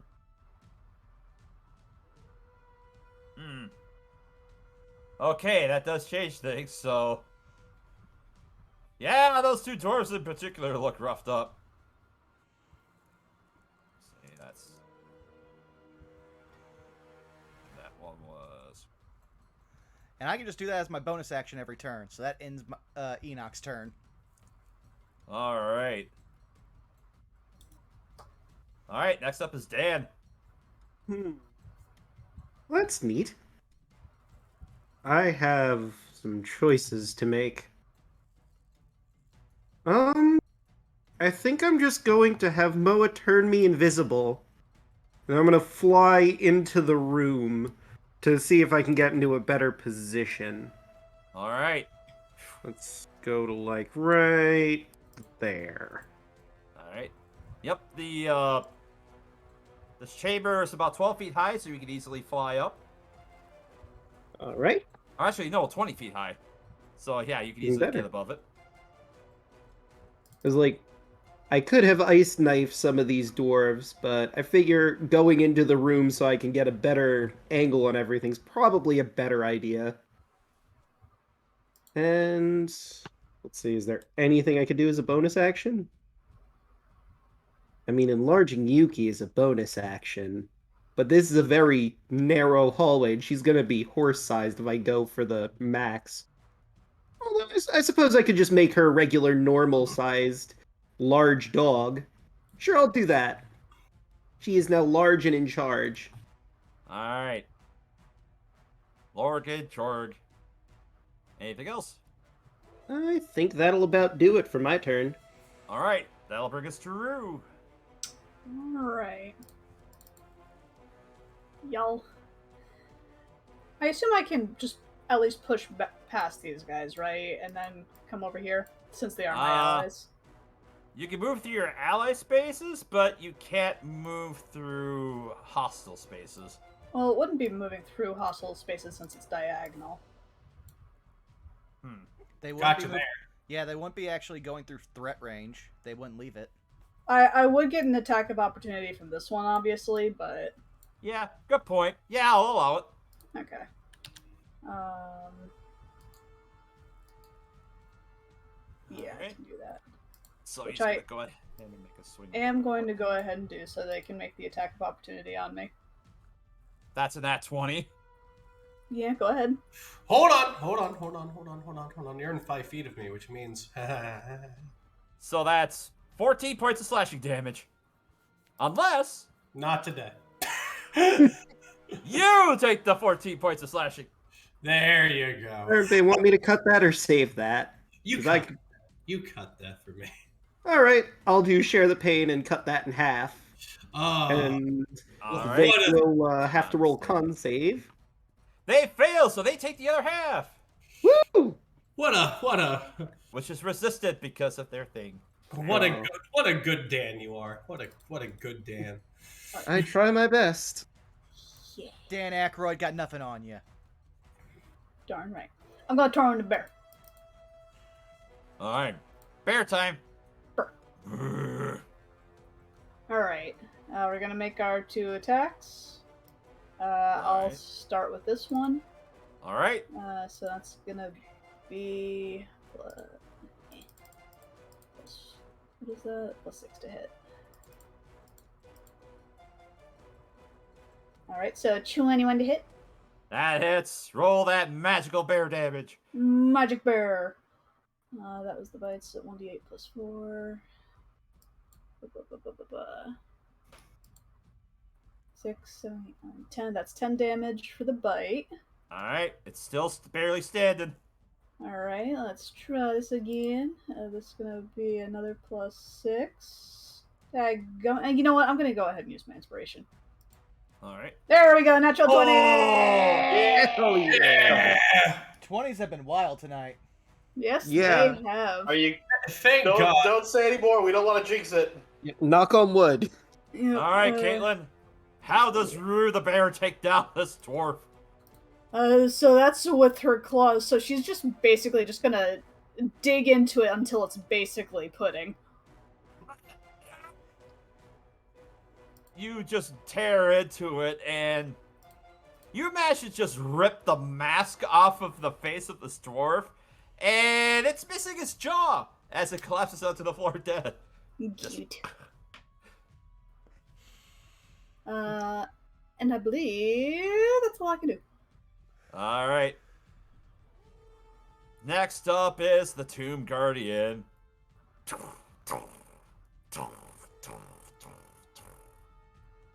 As it's just going to stop its way down. So that was 5, 10, 15, 20, 25, 30. Tonk, tonk, tonk, tonk, tonk, tonk. It's gonna dash to make its way. Yeah, it's gonna stop its way towards you, Rue. And that completes its turn. That'll bring us to Elise. Okay.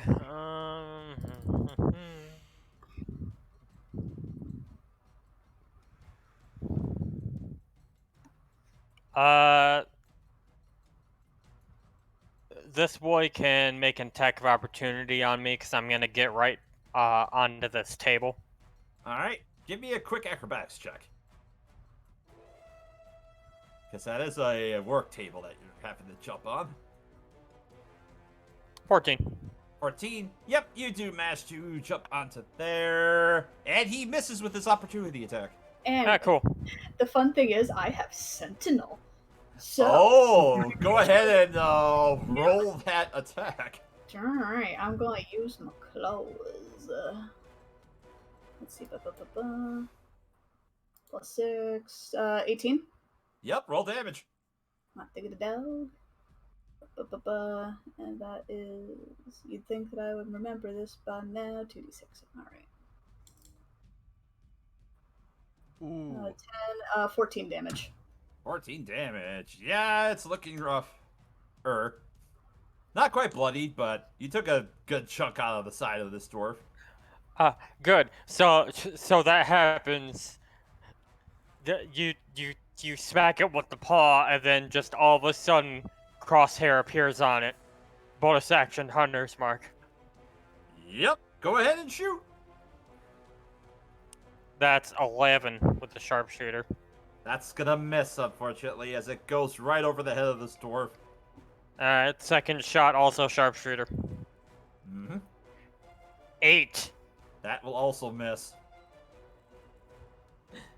That'll be turn. Alright, next up is Kawasha.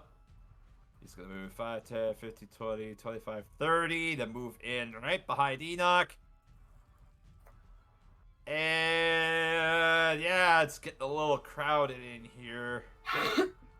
The only real one he has a good line of shot on is going to be the Tomb Guardian. So he's going to produce flame to huck a mode of fire at it. And he misses as it just glances off of his shoulder, not finding purchase. That will then bring us to Zeno. Oh. He's gonna come right here. Notice how, like, oh shit, there's a lot of people right there. Can't really do anything. So he's gonna hold action for whenever this hallway is clear to fire a firebolt at this guy. Gotcha. So once the hallway is cleared, you will launch a firebolt. Got it. All right. That will bring us to Yuki, who is medium-sized. Could Yuki potentially squeeze her way to stand on top of that corpse up there? Sure. Right? And this one's been taking the most beating so far, right? This one hasn't taken any damage? They both taken some damage, but the one over here is the worst for wear. Alright. She's gonna go in for a beak bite.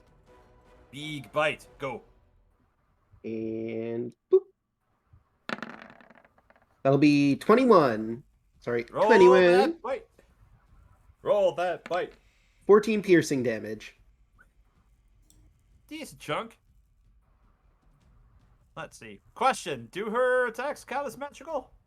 I looked through, it didn't seem like Enlarge makes her attacks magical. Okay. As fun as that would be. Alright. This dwarf is starting to look bloody now. And I believe that'll be her turn. Alright, Tyrant Bane, it now falls to you. Ha ha ha ha ha. Alright. We're gonna use Shield of Faith as a bonus action on myself to make my armor 22. Gotcha. And then we're gonna go ahead and dig into this one first. Gotcha. Flame Tongue Longsword, go. That's 17. That hits. And that is going to be 19. 19 points of damage. Yeah, that took a good chunk out of him. He's looking bloodied. And then another mighty slash of the sword, 26. Yep, roll damage. And that is going to be 14. So 14. Yep, he's still standing. All right, break through this beef wall, Daddy-O. That's my turn. All right. Next up will be Orvex. Bonus action to reload the crossbow. And then he's going to hold an action as he's peeking around the corner to shoot at anything that's in the way. Which will then bring us to the two dwarves. We'll start with the two standing dwarves. This one is going to attack Tyrant Bay with his two battle axe attacks. All right. They both miss. Hot damn. This dwarf is going to make its two attacks against Rue. Thank you, Snotus. Let's see. That's a 12 and a 14 to hit. They both hit. Alright. So with two-handed, that's 9 plus 3 for a total of 12 slashing damage. Okay. And then this one, as he reloads his crossbow, he's going to turn and shoot you, Elise. Okay. That's a 14. That misses. Alright. The other one's going to reload his crossbow, and he's also going to shoot you as well. That's an 18. The 18 will hit. So that's 5 points of piercing damage. Okay. And that will be it from the dwarves, which will bring us back to Enoch.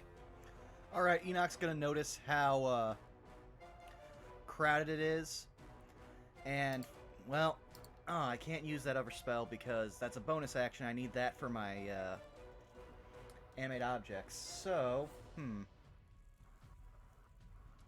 I think Enoch will first just have his first set do the 5 attacks against the one with the crossbow. So first up, 20. Set 7. Alright, and specify which one were you attacking again? I wasn't looking up when you pinged. The crossbow. That one. Okay. Alright. Still up. Natural 20. Okay. Ooh! Yeah, roll damage. So that's 8. And he's down. All right. Well then, the other 3 will then just turn and start aiming at the Tomb Guardian. And now let's see how Alright. it likes magical piercing damage. Mm-hmm. 27. Hits. 7. Alright. 24. Hits. 5. Alright. Another nat 20. Nice. And away. Fish those crits. Yep, that is 10. And now, Yeah. five more attacks from the ones that no longer have a dwarf to fight. Yep. Remember, non-lane crits, so technically that's an 11. Oh, nice. 18. Hits. Another Forgot 7. about the non-lane hits. Alright. Another nat 20. That's Nice. 3 nat 20s! So Yeah. that's, Jesus. Oh my god! that's another Oh, 11. I'm gonna take your ass to a casino later. 18. Another 11, okay. Hits. 5. Alright. Oh, only a 10. That will miss. Okay, so that's 3, so 2 more. 25 Hits. for 6. Alright. And finally 17. That just hits. Like, how is this man still alive? And that one's for Max for 8. Alright. So yeah, he took something like 40-something damage. Alright. As you just hear as he's just looking down at... He looks down at the piles that are around him. He just lets out a guttural roar. Yeah, about that. I still have an action. Yep. So, Enoch's just gonna look at him and just be like, I'm tired of you. Aw, double nat ones. Oh. Inspiration. Oh, true. Might as well. Man, 3 nat 20s, double that one. It's 27 There you There go. we There you go. go. There it That will is. hit. for 1. And then my Pew, second pew. blast for 13. That will miss. Okay. I did enough damage. Enoch's just gonna You take did. take a step back and be like, anyone else want to take a try? He'll step back enough so he can still see in the room to control his storms, and that'll be it. Alright, Dan, it's your turn. All right. I'd like to first flavor the coming out of Moa's invisibility. Reality seems to like slough off of him like a snake shedding his skin. Because he's about to attack with a spell I haven't really used in a long time. Actually, I don't think I've ever used this spell because I've had better options. But you know what? This seems like the perfect time for Horrenda Imago. I'm gonna cast Phantasmal Force on the big guy right here. That's only 2 Alright. damage, but hey. I imagine it fears fire. Wall of text. Yep. Unfortunately, as you go to cast it, this creature is a construct that has no effect on it. Ah. Damn it. He's a damn meat robot. Yep. Just like the government was warning me. Well, that sucks. Yeah, sorry, dude. Hmm. 50 Shades of Goman, brother. You know, the first time I use it, and it's worthless. Bruh.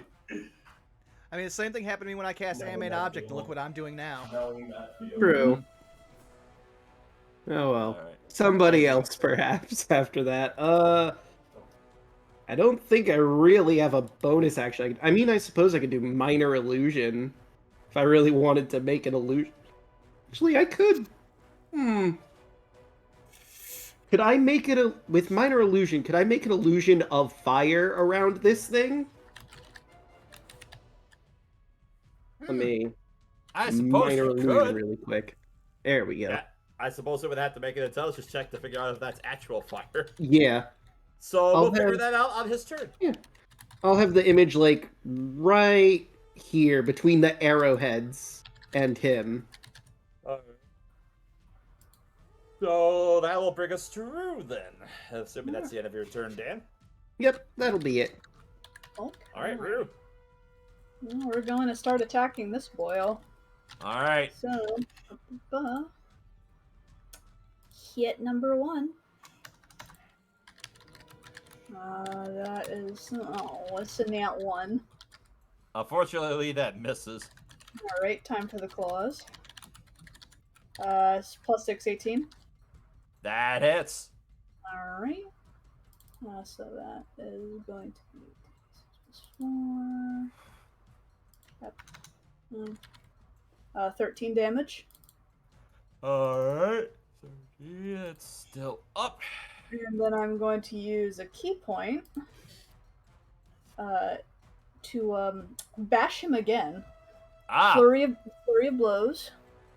Flurry of blows to make another unarmed strike. Flurry Go of for it. bears. 2 unarmed strikes. Thank you very much. Yeah. Alright, so plus 6, 21. That hits. Or sorry, 22. Either way. So that was its bite. That's gonna be 1d8 plus 4. Ooh. Ooh. Ho ho ho. 10 damage. For 10. You know what? I never dealt with a monk in bear form, but yeah, let's go. Let's do it. I like it. It's still up. Alright, and then with its claws, I'm sure that hits. Oh yeah. So that's 2d6 plus 4 plus 16 damage. Yeah, you just... As you just see this like little flicker of a flame just right in front of its face, you just tear into it as it's caught off guard, and you just grab with your bite into the arm of this thing as you tear and tug at it. You take your claw, and as you rip down on it, you manage to sever the arm as this thing falls over dead. Good. I also posted a link of what bear foo looks like. By the way, like the It's I just like saying, to it's point out literally a that sheepu.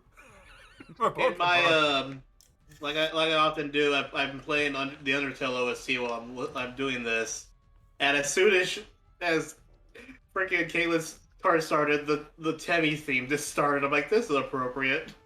Yep. All right. So that's.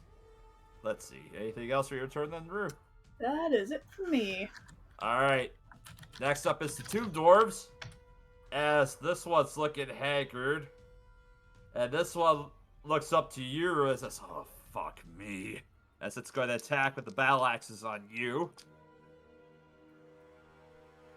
Let's see. That's a 16 and an 18. Those will both hit. Those will both hit. As you take, wow, 1 off minimum damage, so 3 plus 5, that's 8 total slashing damage. Okay. And then Tyrant Bane's gonna get 2 more. Who is attacking him? Is this one? Yep. That's a 22 and a 23 to hit.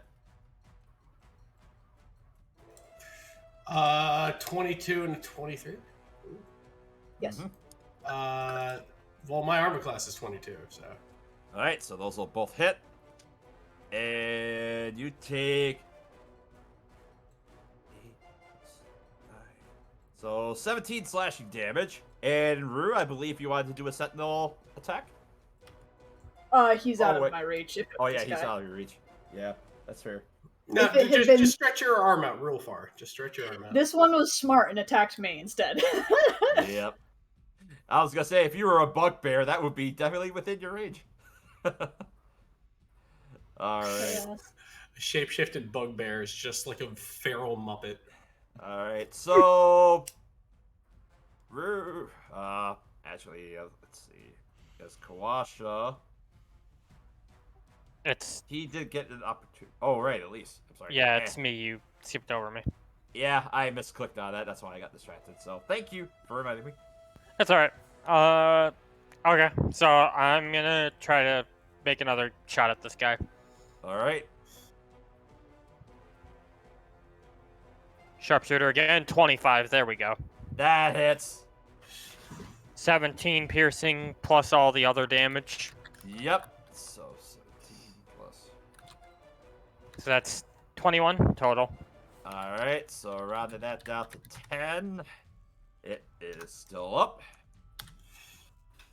Alright. Second shot. Also sharpshooter. 21. And it hits. Roll damage. 18 piercing, and there's the hunters, so 23 total. 12. It's still barely standing.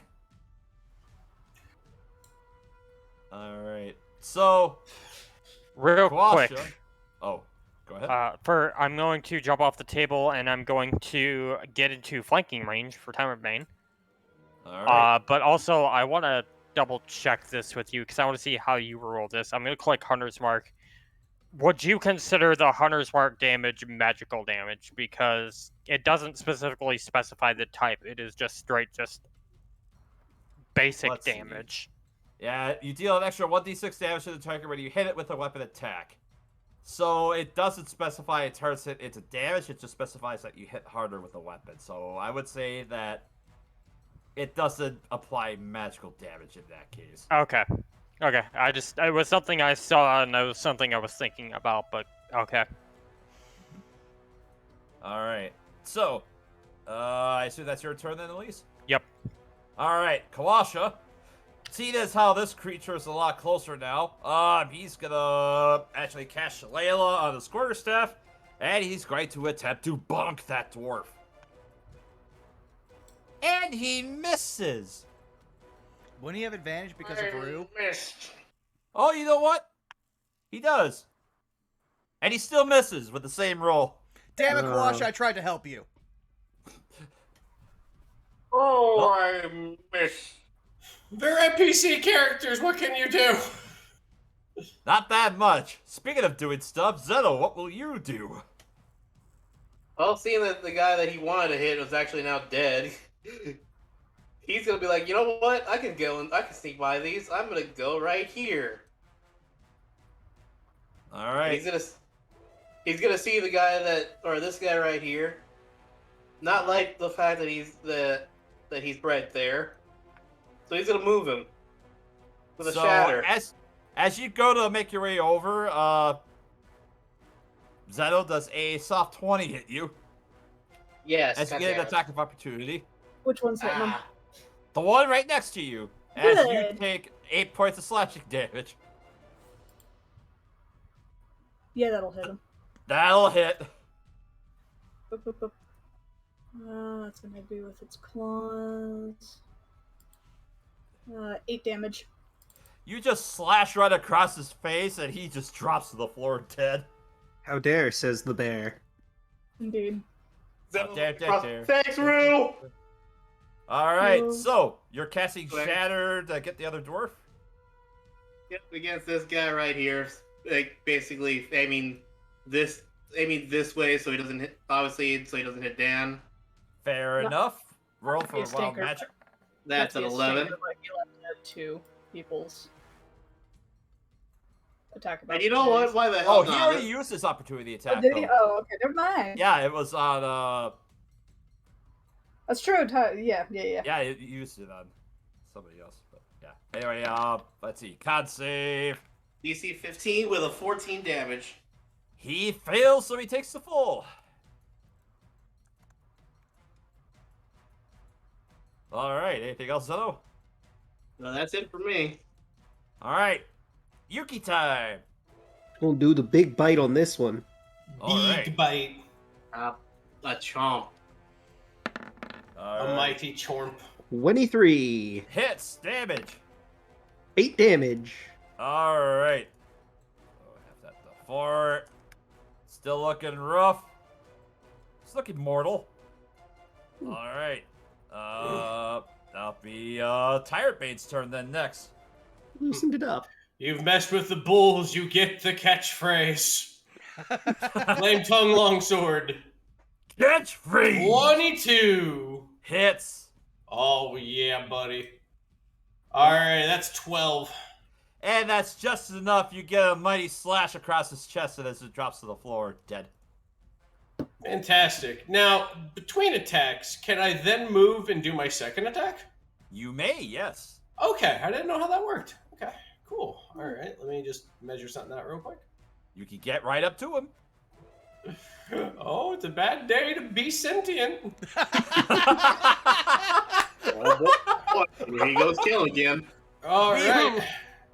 Whee! 21. Hits. Alright, that is 9. Alright. Can I declare a mighty smoot? You may smite him. Alright. Mighty smiter. Alright, so I'm gonna go ahead and crack him with a first level smite. Alright, so that's 4d8. That's 48, so let's see where this goes real quick. Just double check. Yeah, because second is 5, so first would be 4. Mm-hmm. Okay. Yeah, I know. I gotta write a flow chart and just stick it to my monitor for this. Yep. Smite. That's 25. And with that, you manage to rake your slash upwards, and you manage to lob this Tomb Dwarf's head off. As he drops to the floor, that will finish initiative. Neat. And as the dust settles from this yet another handed battle, and because it is time, that is where we're going to call it for tonight's session. Hooray! All right. Like before that, Zeno. All right, guys. I don't know about you, but I'm kind of hungry. Let's get some breakfast. It's a good breakfast workout. Good breakfast workout. Alrighty, well, we'll start with the wrap-ups quick, because I know some people need to go. Chaco, where can they find you? Hi, you find me here on Tuesdays playing Elise. You find me on Twitter at ChalcoZombie101. You can find me on Thursdays over at twitch.tv/TwitchThePerson for Power Rangers Cyber Strike, in which I play our wonderful Red Ranger, Marika Hammond.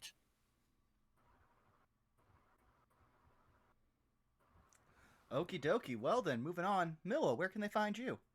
Well, when you can't find me DMing these lovely beans, you can also find me occasionally on Twitter at MillaNinjaNerd, and you can also find me at twitch.tv/MillaNinja when I do decide to stream. And also Monday nights at twitch.tv/LeJake, where I play Rugar, the High Elf Wizard Monk, in his ongoing series, Trials of Edos, Legacy of the Dealbreakers. That's just an interesting story in and of itself. If you want to tune in to then and find out, I'd appreciate it. But yeah, that's all it for me. Alrighty, Caitlin, where can they find you?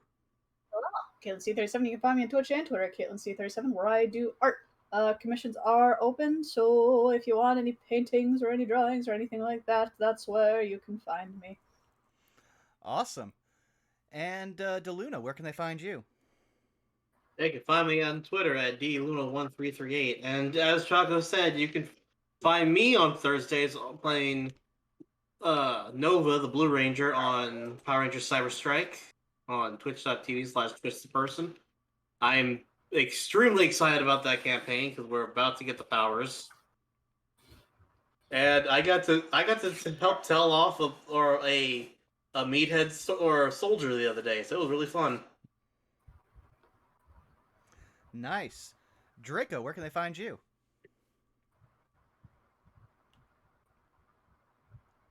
Draco.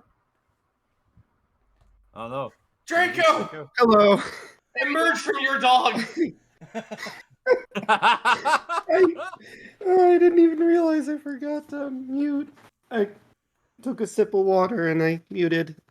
Anyway, hey everyone. You can find me on YouTube as Draco Magnius. You can find me on Twitter at DMagnius. And you can find me here on Twitch at Draco_Magnius.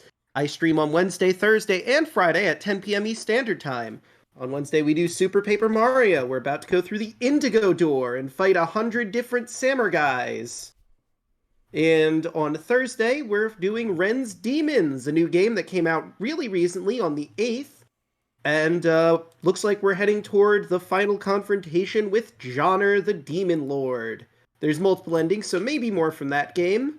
We'll have to see. And in Dragon Quest XI, we now have a flying whale. And there are some Sky Islands to explore, so we're going to be doing stuff with that. I completely forgot that whale's name, so I was just calling it Tony Robbins.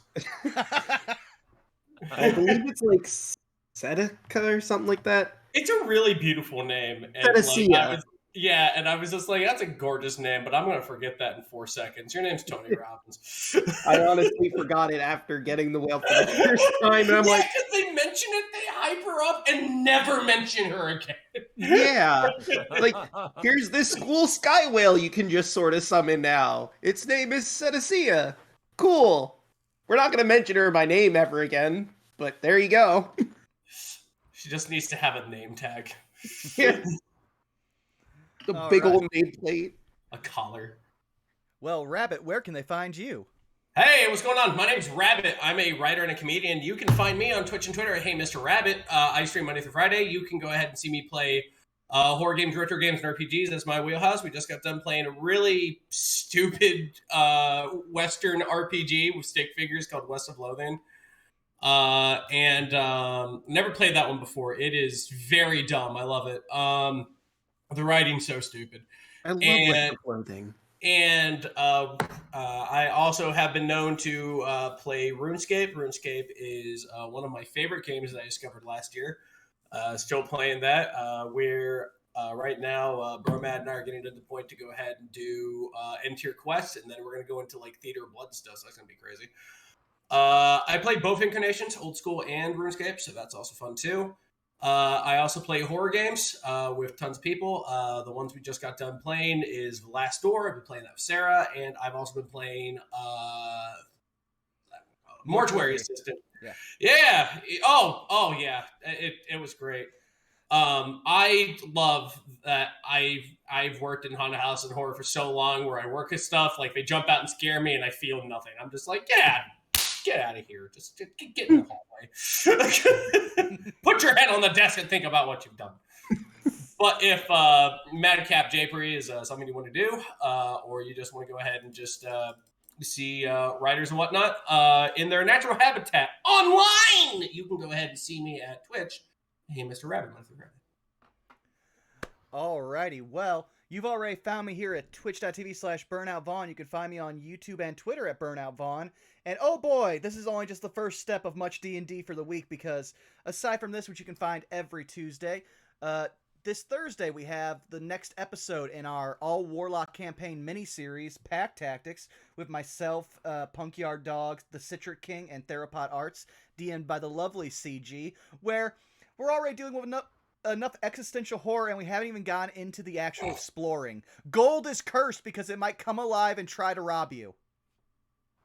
Oh my god, that sounds amazing. Yes, no, I love it. CG is brilliant and devious, and so I love playing with him. But aside from that, we also then have our bi-weekly Strixhaven game on Saturday, Saved by the Spell, where we're trying to unlock the secrets of the Millennium Puzzle after Bob got high and summoned an eldritch being that pulled him into literal outer space. And we had to go and save him. That only took a session, so, you know, that's the kind of, like, chaos that you can really just sink your teeth into on a Saturday twice a month. So if you want to see any of the episodes of this or those, you can check them out on our YouTube channel, where I've also got to upload yesterday's ending of Bravely Default 2, where we finally got through all 3 secret endings. The only one that's left is a joke ending that exists in New Game Plus that I'm not going to farm because that'll take another 50 plus hours. I literally had to find the final boss's save file after beating the game twice, and then delete that save file so we could fight the real final boss. That is some Yoko Taro levels of bullshit. Yes. That is... I would hate that. That sounds horrible. Yeah, I had no idea it even existed either. I'll never forget the Yoko Taro interview I saw where he wanted to leap onto a couch gracefully. Like he landed in the pose of draw me like one of your French girls, but he missed the couch entirely, and it just smash cut to him holding his arm while standing in front of the couch. Oh, that's beautiful. But yeah, if you want to stay tuned for that, and eventually, when I have a free day that isn't full with D&D, we're going to be just jumping into Digimon Survive. I haven't gotten to play a Digimon game in like 20 years, so I'm going to enjoy the shit out of this. It's a good game. Yes. Oh, yeah. Games are good, man. God, I love games. I was also happy to see that whenever I started up, I did, like everyone else on Steam, got the Guillaumon, because Tamers is my favorite series. Fight me. Tamers is one of the best ones, for sure. Also, I see someone who we basically never get a chance to raid, so we're going to head on over to one Mark Allen Jr., because I think he is still playing some Sonic with Azul J and possibly level 1 Eevee. Yeah, we have to see him or completely be like go mad with the bad game from 2006. Yeah.